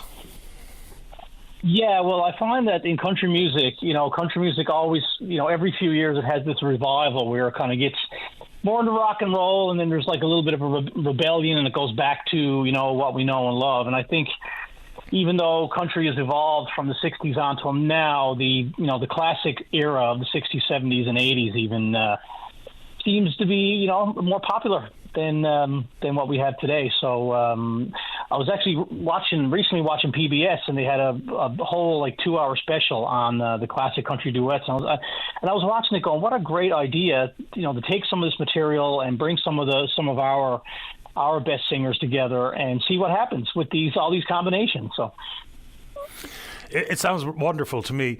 So any idea about some of the tunes we might hear? Or are you going to leave that up to the vocalists to come up with their own ideas for their own duets? Well, I can say this, that, when you think about classic country duets, you think of, Tammy and George, Tammy Wynette and George Jones. So those classic ones will be represented. Conway and Loretta, myself and Andrew, I can say right now in Brothers in Stereo, we're going to do the Everly Brothers. There's going to be some Waylon and Willie for sure, some Merle and Willie, those types of, male duets as well. So there'll be a mixture. There may be a Judd's tune, not totally sure yet, but we're working on that. So right now I'm talking with all of the artists, and we're trying to figure out what the best combinations will be and what kind of material that we want to put together. So I want that to be a collaborative process as well. So it's not going to be a show if someone doesn't get up there to do Golden Ring or Jackson. Exactly. Now, Islands in the Stream we may have to stop there because I'm getting a bit of pushback on that one, and because it seems to be played so much. But then again, it is a country duet show, so we may need to put it in there. If we get some specific requests for it, we will. But I think the big thing about this show that I'm excited about is that looking out at the weather today, this show is indoors. It's going to be in the fall. It's going to be warm and dry. Everybody who buys a ticket will have their own seat. Now, there's not actual specific numbered seating, but it's general seated admission. So you buy your ticket, and the earlier you're there, the better seat you'll have. But there won't really be a bad seat in the place. I mean, anybody who's been at the Delta for seated shows knows that it's a small enough venue that everybody can see the stage. So we're just happy to make sure that everybody who buys a ticket make sure that they do get a seat, because some events are standing events and things like that. But with this show, you will definitely be able to sit down and enjoy it in comfort. When do tickets go on sale? Tickets go on sale today, actually. Okay. Today at noon on the Holy Heart box office. So Holy Heart provides a service for other venues besides its own venue. So this show is at the Delta Ballroom, but Holy Heart will be hosting the ticket sales. So anybody who's interested can go on there as of noon today and get your general admission tickets. And and it'll be an open bar. So you'll be not a free bar, of course. Open bar. Thetford's got making bigger money than I thought. Yeah. Tickets are $1,000 each, and we open bar. That's right. Just kidding. So tickets are $50 each, and there will be a bar there, so you'll be able to bring your drink in to watch the show. Should you wish to do that. Yeah. And just very quickly, this has nothing to do with the show, and hopefully people go up and get some tickets here starting today. But you mentioned Islands in the Stream, and it probably won't make the bill. I get it. But just Kenny Rogers. Amazingly, Kenny Rogers has been on this show. Of all shows for Kenny Rogers to be on, when he was last on the island, and he was traveling from St. John's to Corner Brook for another show, it was the day after Ron Hines died, and Kenny Rogers called the show. And we talked about Dolly, and we talked about Ron Hines, and he knew who Ron Hines was. It was an incredible conversation. That is incredible. You talked to Kenny. We did a show with Kenny with the 8-Track Freight. We opened up for Kenny at Mile 1 about maybe 15 years ago, and he was so friendly. He came looking for us. We were leaving to do another gig, and he came looking for us. He wanted to speak to the opening act before he went on. And he thanked each of us separately. We got a picture taken. He was really, really, and he remembered Barry Hillier, the bass player from 1989. Barry had met him back 35 years ago. at the old stadium, and he remembered Barry. So he was just so I'm really glad you got a chance to speak to him. He was a great guy. It was fascinating. Basically, for all intents and purposes, asked him about his quote-unquote relationship with Dolly. He was very forthcoming. That's the concert at Memorial Stadium. I probably worked setup and breakdown of that show. It had a circular white lit-up stage with the orchestra in the pit in the middle of the circular stage. Anyway, great conversation. Enjoyed having you on the show, Chris. Break a leg. Thanks a million, Paddy. I really appreciate your time. Pleasure. Take care. Bye-bye. Take care. Bye-bye. All right, time for a break. Don't go away. Welcome back to the show. Let's go. Line number 3. Merv, you're on the air. Hey, good morning, Paddy. Thank you for making time for me. No problem. I just felt compelled to call with regard to the Northern Cod allocation, or perhaps more specifically the designation. I don't want to get into repeating a lot of the things that you've already discussed over the last few days. I know this morning you had a good summary on, just what the details of all this was. Of course, the 18,000 metric tons and the allocation to various sectors, but I think some of the larger and broader issues around that, politically and otherwise, needs a lot of discussion. I really think that within the scope of this designation in particular, and the allocation too for that matter, really defines the approach that the federal government is taking. And that definition leads us down, I think, more of an approach to the corporate arrangements that we talk about. The influx of trawlers, draggers, that technology, and so on. I think that's the clear divide that has evolved there. But I have to say as well that I was a little encouraged near the end of last week that the Premier had come out about the position of the province and that they couldn't support, in his words, the application of trawlers and the factory freezer, in the prosecution of that fishery. And I think it's really important that the province now articulate that and move very aggressively. Like, if we don't have time to sit on this, that we have to move very aggressively on that part and try to see if we can make some changes, albeit I guess we're going to be hard pressed to make some of those changes, but at least we have to try. What changes in particular, Murph? Sorry. Well, changes in the allocation and the designation in particular. This should be stewardship. I think that's one of the clear things that's coming forward on this, and how we ended up, commercializing this fishery to allow foreign trawlers to come in, and the application of factory freezer trawlers. I think that's the changes that has to be made to get this back to where the promise lies. And the promise from the federal government was that the first 115,000 metric tons would be allocated to the inshore, and that there would be no factory freezers, there would be no foreign trawlers, and so on and so forth. But that's a shame that that promise is broken, and it just leads to so much mistrust, and so much cynicism of the political process and a system that we need to engage in to try to get all of this straightened out. We have such polarization now. I don't know how we're going to resolve all these issues. We have indigenous groups now are applauding this, and probably from their position, rightly so. We have politicians, our cabinet ministers, our representatives, our MPs, or people like Yvonne Jones, who thinks this is the best thing to slice bread. We've got listened to Alberto Wirram, and of course we knew this already on your show last week, talking about how wonderful and how great this is. And then we have the inshore. Yeah. Couple of different issues there, though, isn't there, Merv? Yvonne Jones' answer pretty much was Labrador specific, and on that front, she's probably not wrong. Alberto's, of course, was talking about the benefits of a blended fishery, incorporation of inshore, offshore, those types of things. So they're all taking a little bit different angle. Indigenous communities, of course, applauding it. About 10% of this increased quota is going to them, whether it be 7 to various Indigenous communities and 3% to Nunatukevi. of it. But when you talk about stewardship versus a commercial fishery, I get where you're coming from, but the toothpaste is already out of the tube. I mean, unless there's a rollback of quota, it's very unlikely they're going to rebrand it as a stewardship fishery. Why? Because all of a sudden, NAFO would very clearly say we're operating in bad faith. We're simply using words, verbiage, to dictate who has access to an increased quota. So I don't know if there's any going back here, unless there's a full imposition of another moratorium based on whatever. What do you think? Yeah, no, I think you're right. You framed it very well. And I guess, a lot of our language now and our pushback, is sheer frustration and possibly trying to set the stage to have the next decision rendered properly. I think within the scope of all this, if you talk about Indigenous and their rights and adjacency and all these things, all well and good, but somewhere in the midst of all this, there has to be fairness. Fairness is not necessarily all that hard to define. There's no fairness here, especially when you bring the inshore fleet into this equation, and even fairness from the proportions of allocations that were made and from the Indigenous groups. And you look at 97, I think, registered fishing vessels that's in that region.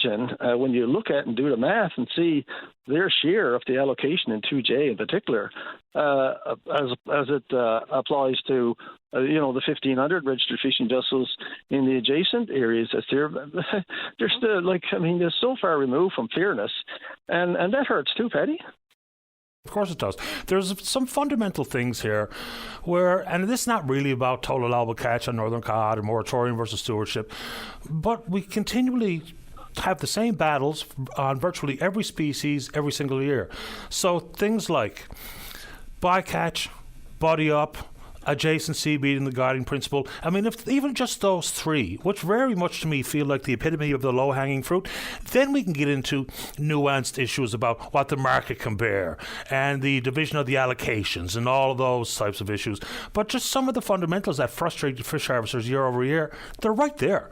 Like if the amendment to the Fisheries Act said the guiding principle for allocation will be adjacency, then we deal with a lot of things regarding offshore versus inshore. We deal with a lot of things regarding foreign overfishing and foreign quotas. Then you talk about bycatch. We deal with a lot of things that have been long frustrating. We do a better job because we're throwing food back into the water dead. Then if you talk about something like the buddy up system, people get to save money. All of a sudden, trip limits and some of those ghost gear recovery efforts and things, they're not as concerning. Why? Because one boat can go out and do the work of two or three, as opposed to all three have to go out because of some stupid rule. Yeah, you're so dead on with those issues. We're continually chasing our tail about the things that's not so significant and important on the one end, but on the other end, it really lays the foundation for moving forward in any direction. But just going back to the Premier, and I'll finish there. He did allude to the fact that maybe it's time to revisit the larger issue of shared jurisdiction. Look, it's not such a far-fetched thing to do that. We have it. The offshore resource sector, oil, CNLOPB, good illustration. And we have it in agriculture. I was in agriculture for a long time, and I know there's a collaborative framework, a 5-year agreement, between the federal government and the provinces. Yeah, it's on land, but it's there. It works. We prioritize science. We prioritize marketing and all these things, and financial planning and financial help and assistance and business risk management. All these things, they're all there. So it's not so far-fetched. And by the way, the Liberal government, or at least the Liberal Party, insofar as policy is concerned, did pass a resolution on that very issue leading up to 2015. It's still on the books that we explore and that we move towards shared jurisdiction, because if we don't build a framework to deal with the things that you just mentioned, we're going to be continually chasing our tail, and we're going to see the kinds of results that came out of this. We've got to have a collaborative framework where we have partnerships and we can work all this out instead of all the adversity that's happening. And I'm going to tell you, there's a storm brewing on this one. This one is not over yet, and we're probably going to see it as we get into the fall cod fishery. I listened to Terry on your show last week, Terry Ryan, and he'll be there in the very exact same way that he said he'd be there, and it's not going to be pretty if there's going to be that kind of a pushback. Sorry, I was having a sip of coffee while you were just talking there. Okay. That's okay.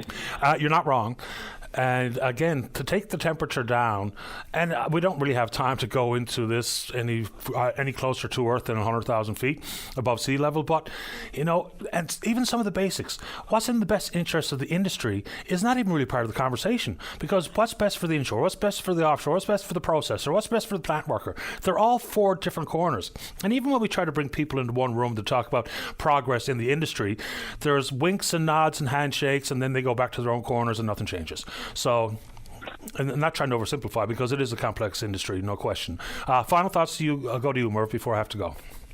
No, you said it again, Paddy, and you've certainly got a wonderful grip on all these issues. I just really enjoy your commentary and your narratives on it so much, and that's great to see. But ultimately, final word here is that looking at the full scope of this industry and how it's going to be prosecuted and how it's going to be processed and so on, has got so much implication for people like myself and other Newfoundlanders and Labradorians who are not harvesters but got a huge stake in this.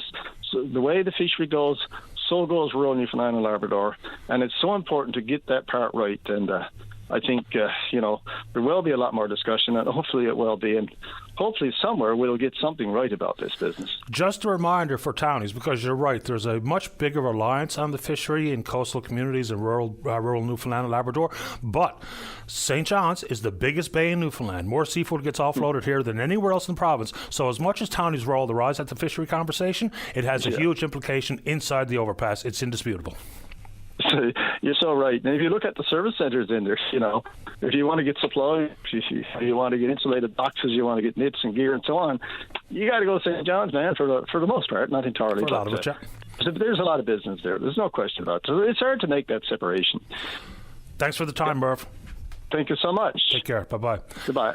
All right, let's take a break. When we come back, Chesley is in the queue, an issue over on Bell Island. Tom wants to talk about cell phones, and Margaret's in the queue to talk about reflections of Memorial Day. Don't go away. Your voice in Newfoundland and Labrador's biggest conversation. If you want to know what's happening in your province, tune in to Openline every day. Have your say weekday morning starting at 9 a.m. on Openline with Paddy Daly on your VOCM.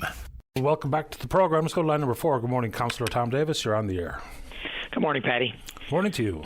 I just want to quickly touch on a couple of things. The comment by the Governor General about Newfoundland or the Avalon or St. John's being unceded territory. I mean, it's important when the representative of the Crown makes statements like that, and I just want to further emphasize that she should be held to account for that comment, and there should be some feedback given by her office. Well, I'm not the one to hold her to account because, to be 100% honest, I'm not precisely sure about the history itself. So automatically there was a couple of listeners that, when heard Mr. Cashin and myself talk earlier in the show, reacted quite aggressively. The fact that, well, I'll leave Mr. Cashin out of it, is the fact that I don't know the history, which I admitted during the conversation. I said, my recollection is, and maybe I'm wrong, but apparently, and certain emailers have told me that the Mi'kmaq had presence all over the island, as did the Beothuk, which is sort of contrary to some of the history as I remember it or recall it, but we'll see, because we're going to try to get some reaction as well. Just, the basis for her comments. And she can say whatever she wants. If it's accurate or not, we'll be able to talk about that after the fact, but I'm not going to let it go. I'm going to see if there's any reaction coming from officials.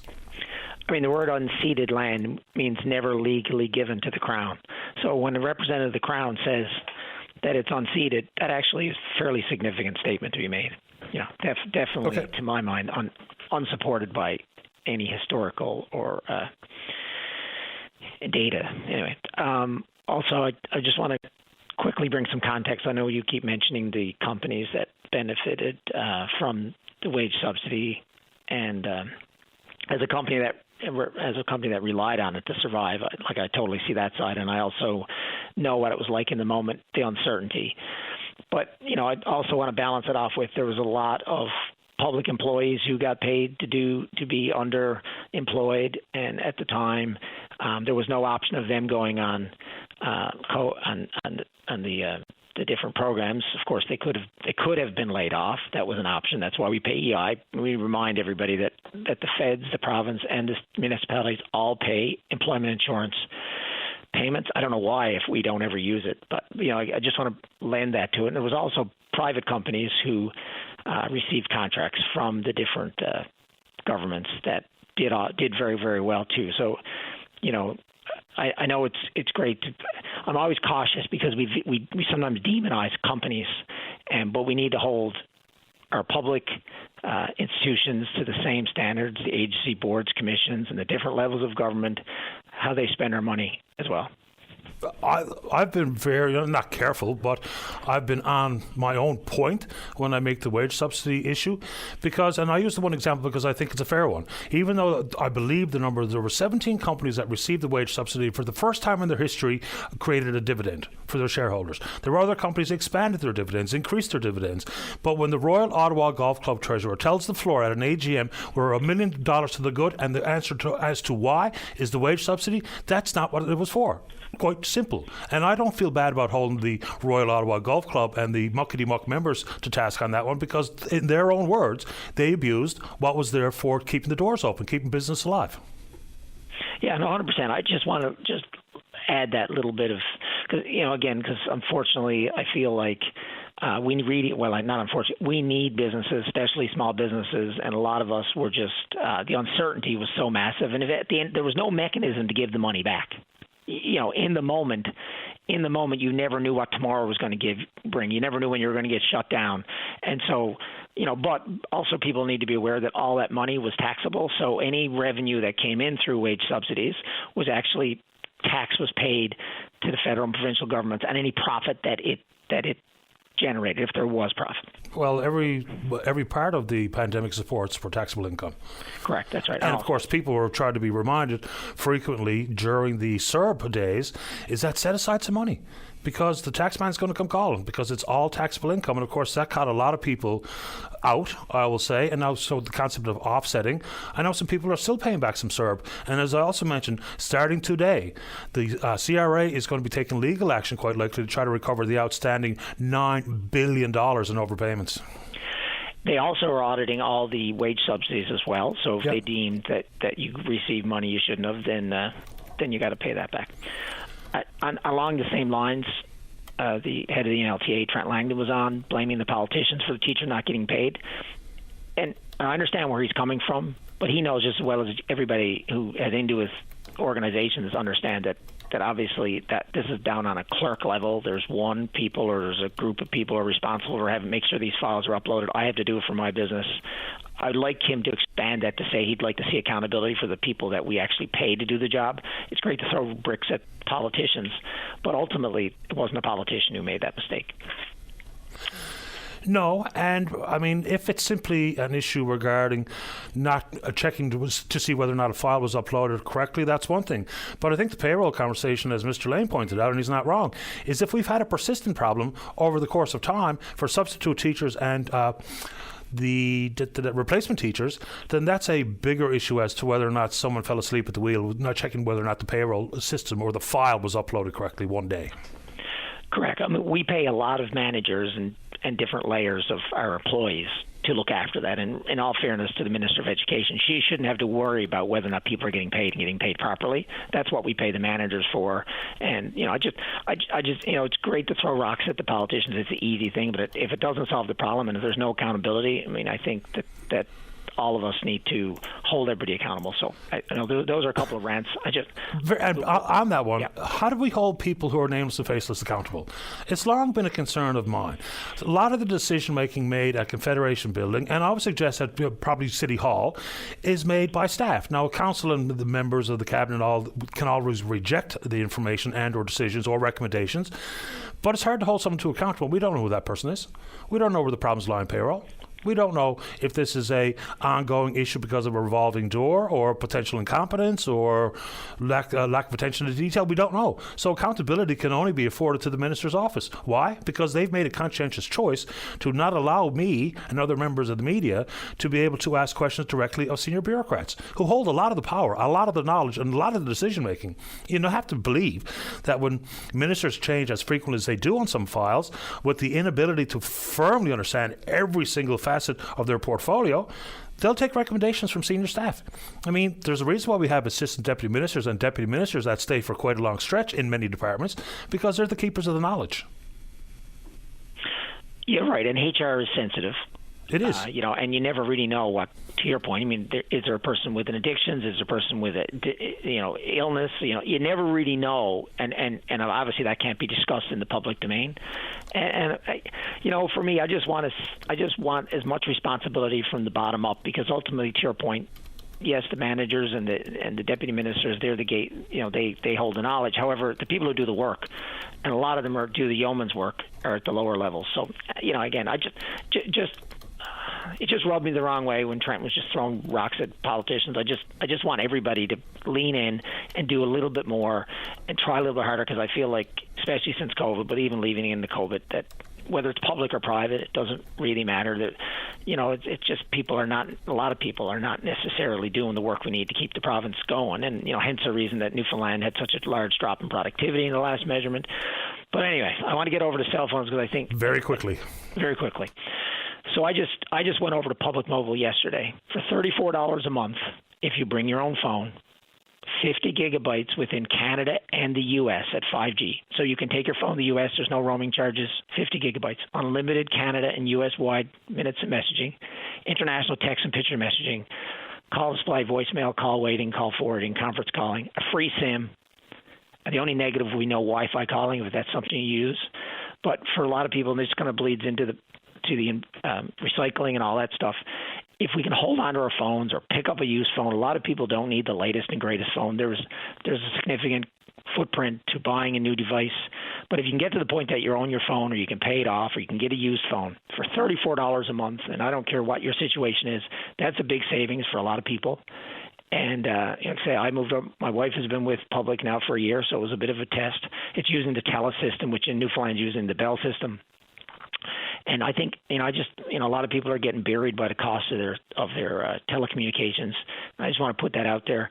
And as well, recycle your things would be the last choice. If you can donate them, get them fixed. There's a lot of local companies that do repair cell phones if you break them. The easy thing to do, the cell phone companies know it. They're going to give you a new phone, but they're not giving you anything, because now you got to pay $70, $80 a month forever, and get a good case for your phone as well, because a lot of times that's what kills people is the fact they drop their cases. And just finally, Munhope did a great cleanup on Kelsey Drive. They picked up 20 bags of garbage on last Sunday, and this Sunday coming, they're doing Elizabeth Avenue meet at Sugar Mama's there on Elizabeth Avenue at 1 o'clock. Hope to see everybody out. Everybody have a great week. You too. Thanks, Tom. Bye-bye. Take care, everyone. Very quickly, and so this is about the whole so-called grey area in the recreational food fishery. And, of course, people have sent me the copy of the webpage from DFO about the regulations, 5 per person, 15 per boat, and that's absolutely right. But let me just read this very short portion of an email that actually comes directly from DFO itself, and that's about whether or not 5 of us can get 5 each. The Newfoundland Labrador recreational groundfish fishery is managed by a suite of regulations and management measures. The daily catch limit is 5 fish per person per day by law, and the maximum boat limit when 3 or more people are fishing is 15. That's a management measure. You will not be charged if you exceed the boat limit of 15 fish, as long as each person has only their daily catch limit of 5 fish. However, it is important to remember that DFO has the ability to change or close this fishery if participants are not adhering to the combined set of regulations and management measures. The rules are designed for conservation and safety. Let's take a break. Don't go away. Welcome back to the show. Let's go to line number 6. Margaret, you're on the air. Well, good morning, Patty. Good morning to you. I almost forget what I called in for. I've been waiting 72 minutes on hold. I appreciate your patience. I'm a very patient person. I just wanted to call in regarding this service yesterday down at the War Memorial. What a beautiful job was done at the site itself. But I had goosebumps watching the whole thing. Anyone who wasn't bursting with pride to be a Newfoundlander yesterday, they have no feelings and they have no heart. And those 6 young men that served as honorary pallbearers, oh my, I was in awe just watching their expressions on their face. It was so solemn And like for young men like that, they were probably the same age as the young men that they were laying to rest. Whoever their parents are, they must be so proud of them yesterday. They had to be. It was such a moving service. It was beyond, I don't even have words to describe it. To know that this was done in our little town, in our little province that's more times than enough forgotten by Canada, it'll go down in the history books forever, I hope. It was wonderful. Absolutely kudos to everyone and anyone who had anything to do with the planning, the orchestrating, and the culmination of the whole day. Beautiful. Congratulations to you all. Yeah, it was lovely. I thought it was anyway, and so did you.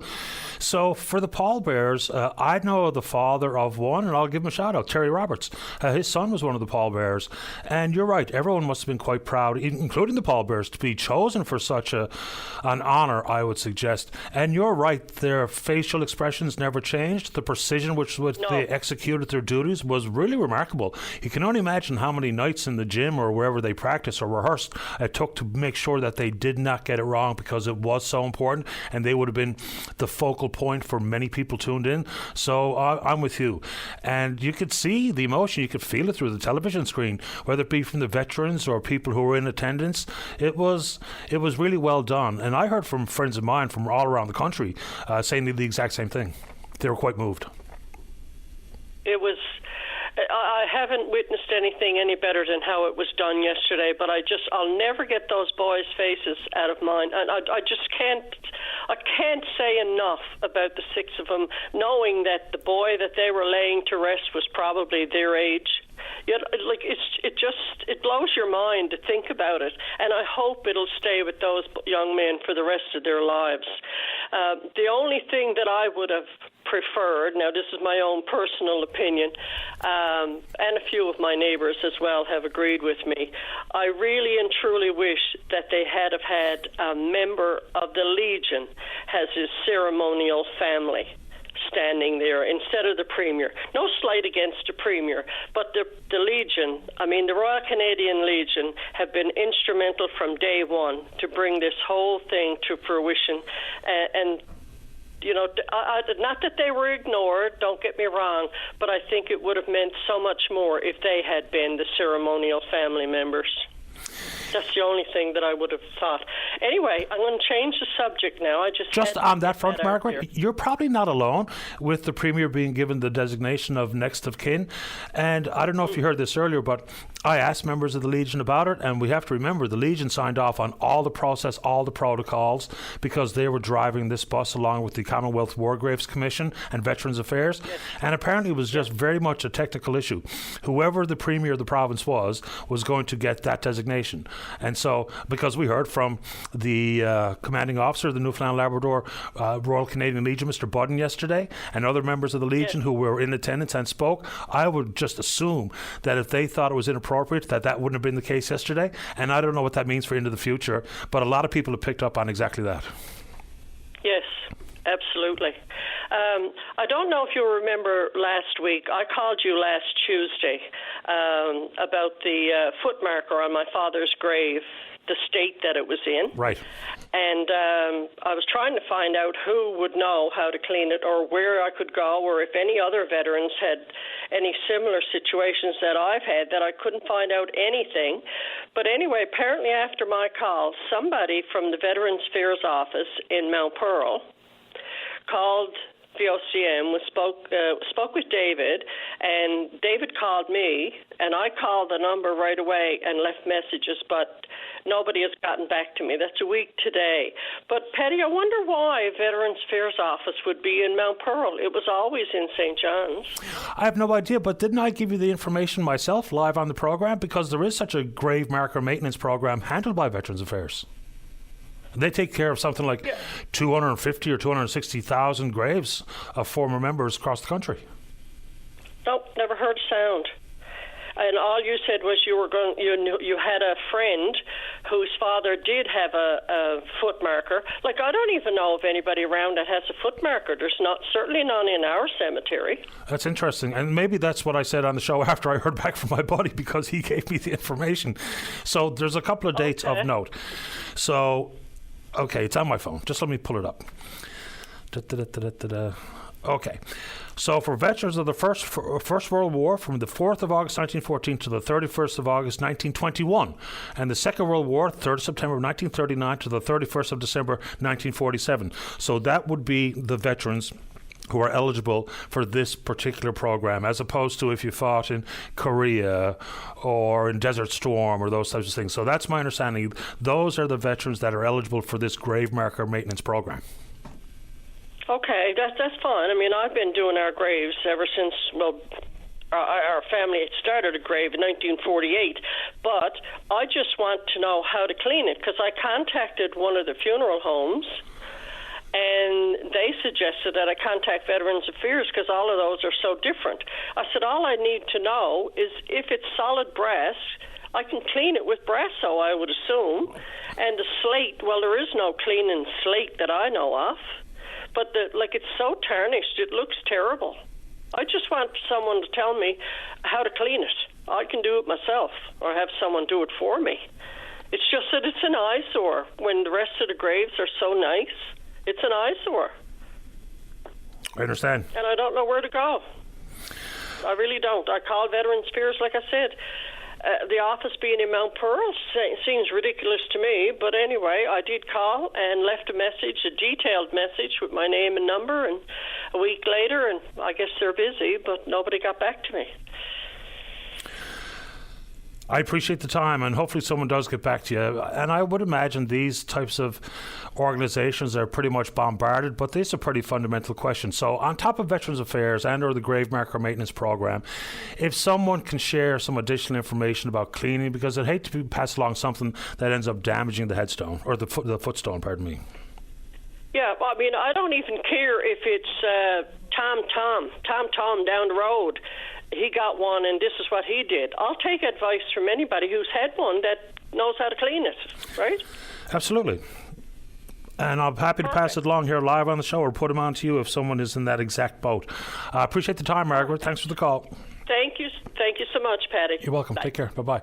All right, break time. When we come back, Chesley are still there to talk about an issue on Bell Island. Robert wants to talk about the issue regarding the bodies that were behind the Health Sciences Centre and now are down in the underground garage with a wall erected to keep the gaze of the passers-by off of the morgue freezer units. Don't go away. The Tim Powers Show. Join the conversation weekday afternoons at 4 p.m. on your VOCM. Welcome back to the show. Let's go to line number 4. Kevin, you're on the air. Hey, Patty, how you doing today? Great today. How about you? Very good, sir. Listen, Patty, I just heard that lady talking about trying to get that footstone or headstone now fixed up and cleaned up. Right? My suggestion, or my wife's suggestion, was here in H&L will be one, right? They should know stuff about that. And the rooms, right? Yeah. And matter of fact, I had my grandmother's from the First World War headstone that fixed up, new base and everything else. And I'll tell you who did it was Councillor Bob Hiscock here in Grand Falls, Windsor. He had a little side business now, looking after and taking care of the graves and then the cemetery up there, the full denominational one, right? And but Bob does it on the side. So he cleaned up the headstone. He used acetone, I think, and stuff like that. So she wanted to get hold of Councillor Bob Hiscock, also known as Flipper. Probably he might be able to throw it away and then send her the recipes, everything will say. Right? Yeah. Did you say Flipper Hiscock? Flipper. Love it. Oh, yeah, he's good. But yeah, I don't think it's because he had big feet. I'm not sure. That's pretty great. I'm not going to touch that one, though. Okay. So, and also, I suppose, like most things in this world, you can get a tutorial online. I mean, if you just go to YouTube, you can probably get a million responses to how to clean whatever, or to fix whatever, or to make whatever.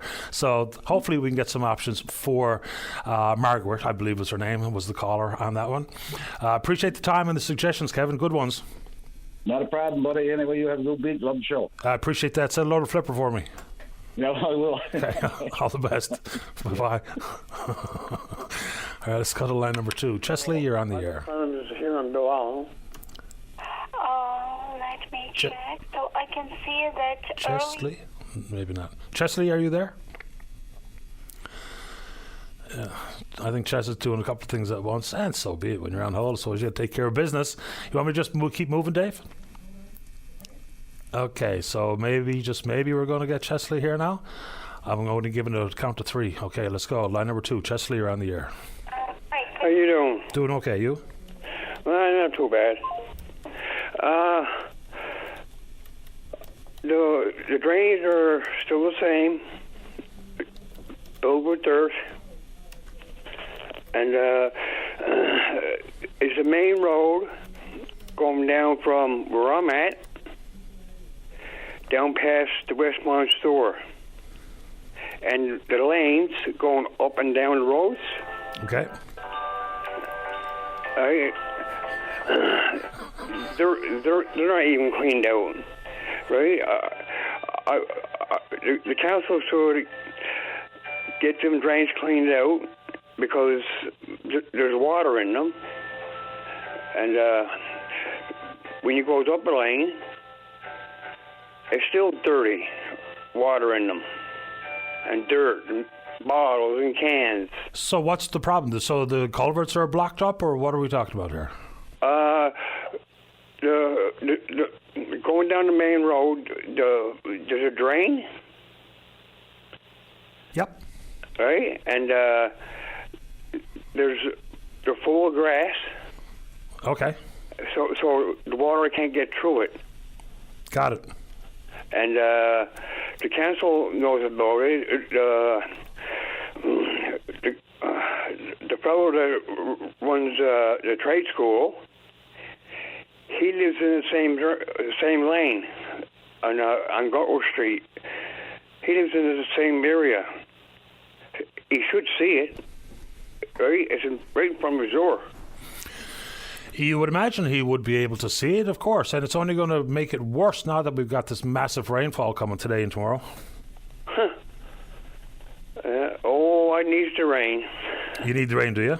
Oh, yes, me and my buddy next door, right? We got 3 gardens set out. Well, I'm glad to hear that someone needs the rain. Oh, yeah, well, we need it for our vegetables. Well, fair enough, of course, and whatever the weather brings, some people will enjoy the rain, some people won't. Like one of my buddies, his kid's baseball season is supposed to kick off tonight. That's rained out, so he's not liking the rain. And you're enjoying the rain, so that's just nature of the beast. Fair ball. I'm enjoying now until we get some nice day.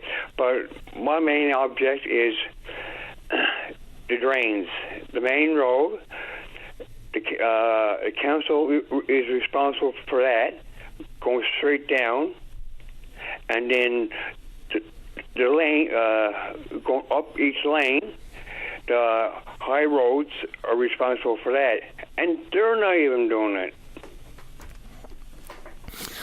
Well, I don't know, whose responsibility would it be? Would it be the municipality, or is it, if it's along the high road, would it be the Department of Transportation? I don't know. Well, we got a main road here going down the road. And then we got lanes, lanes. You walk up one lane, or you can walk up the other lane, right? I think the high roads and the council should get out and get these drains cleaned out. Well, whoever's responsible, if it's causing a problem, and it sounds like it is, so if it's your responsibility, regardless if we're talking about the staff of Wabana or the provincial government, someone obviously understands there's an issue here, and whoever's task it is, hopefully they'll get at it. Anything else this morning, Chesley, before we say goodbye? Yeah, well, if they pay me what the council's getting, give me a shovel, and I'll go down and clean it. Fair enough. Oh, yes. From where I'm at now, I'll go right down the road. They pay me what the council's getting, I'll go down and I'll dig it right out. I don't mind the weather. A little civic service. I appreciate the time, Chesley. Good luck with it. Hopefully someone heard the call. Okay, sir. Thank you. You're welcome. All the best. Bye-bye. All right. Final break of the morning. When we come back, Robert's next to talk about the issues we've been discussing over at the Health Sciences Centre. Don't go away. Welcome back to the show. Let's go to line number 1. Good morning, Robert. You're on the air. Good morning, Paddy. Welcome How to the you show. doing? I'm great. How about you? Not too bad. Listen, I remember a few months ago it was first brought to the attention about the containers which had the bodies of people who could not afford to, bury their family members, their family, right? And now, that was a few months ago, okay? Now, our Minister of Health, Tom Osborne, came out and said, first going off, that he did not know anything about it. Do you think, honestly, that the general public, as he was Minister of Health,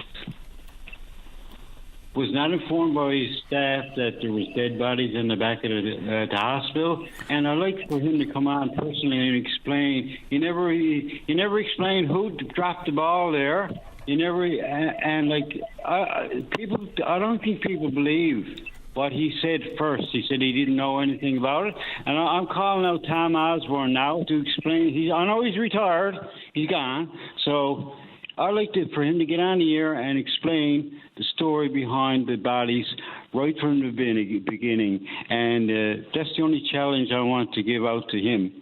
As a former, Minister of Health, who was in charge of everything over there, I can't believe that he didn't know anything about it. That's all I can say. Yeah, and I don't know, obviously, who knew what when. In the big scheme of things, I suppose, regardless of who the minister is, regardless of who's in government, operational duties, for instance, at the Health Sciences Centre, I'm not so sure a minister can be up to date on every single one of them, but you would think if there's an expense being incurred because they had to buy some of these reefer trucks or lease some of these reefer trucks, somebody knew it.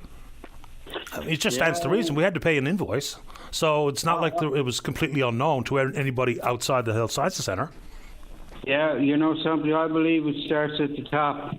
And if he can come out and explain himself and tell the truth about why how he didn't know anything about it, I just can't believe the words that came out of his mouth first when it came, and now it's getting worse, right? Well, apparently it is, and so the reference in the news story is to move them from the alleyway behind the Health Sciences to the underground parking lot, which, of course, apparently has taken up some spaces that were for disabled people and for expectant mothers. So that's also a strange component to this story.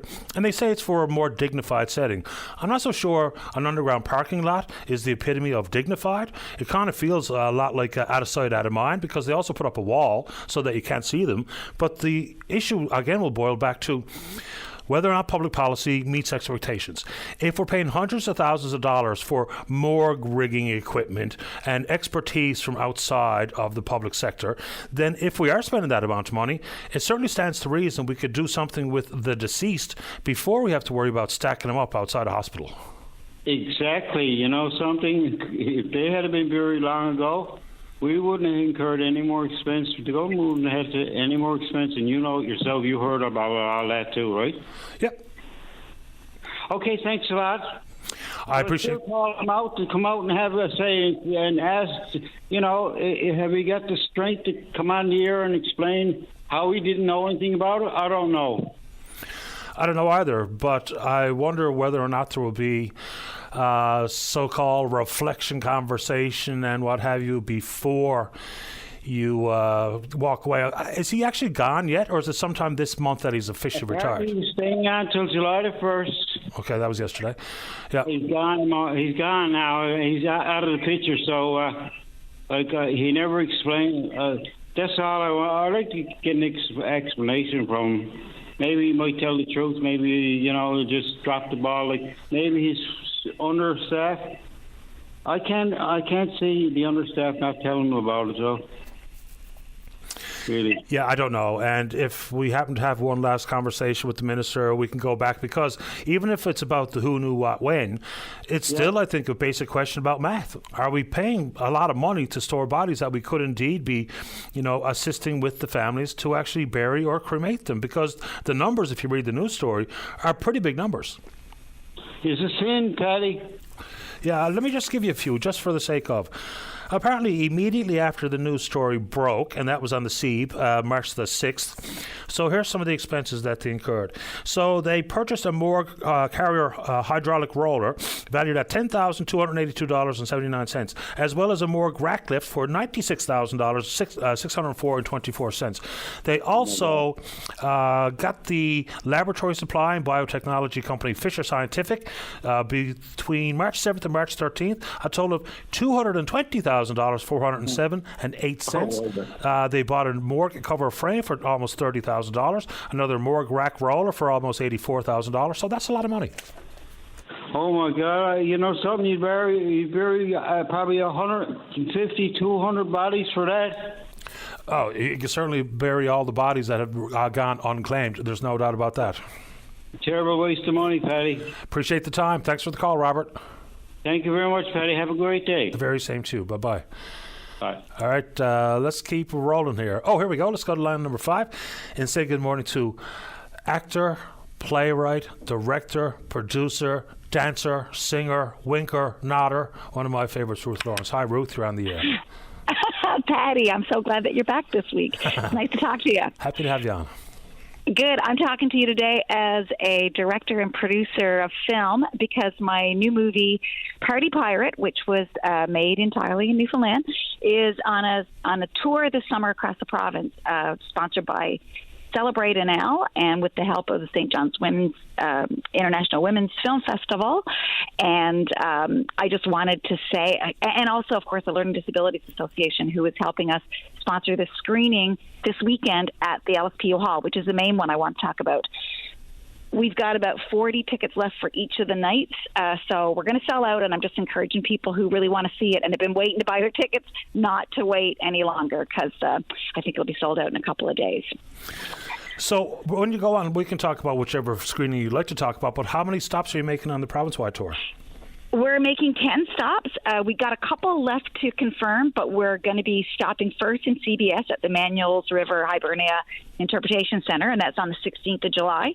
Then we're going out to Small Point Broad Cove on July 18th at the Salem Community Center.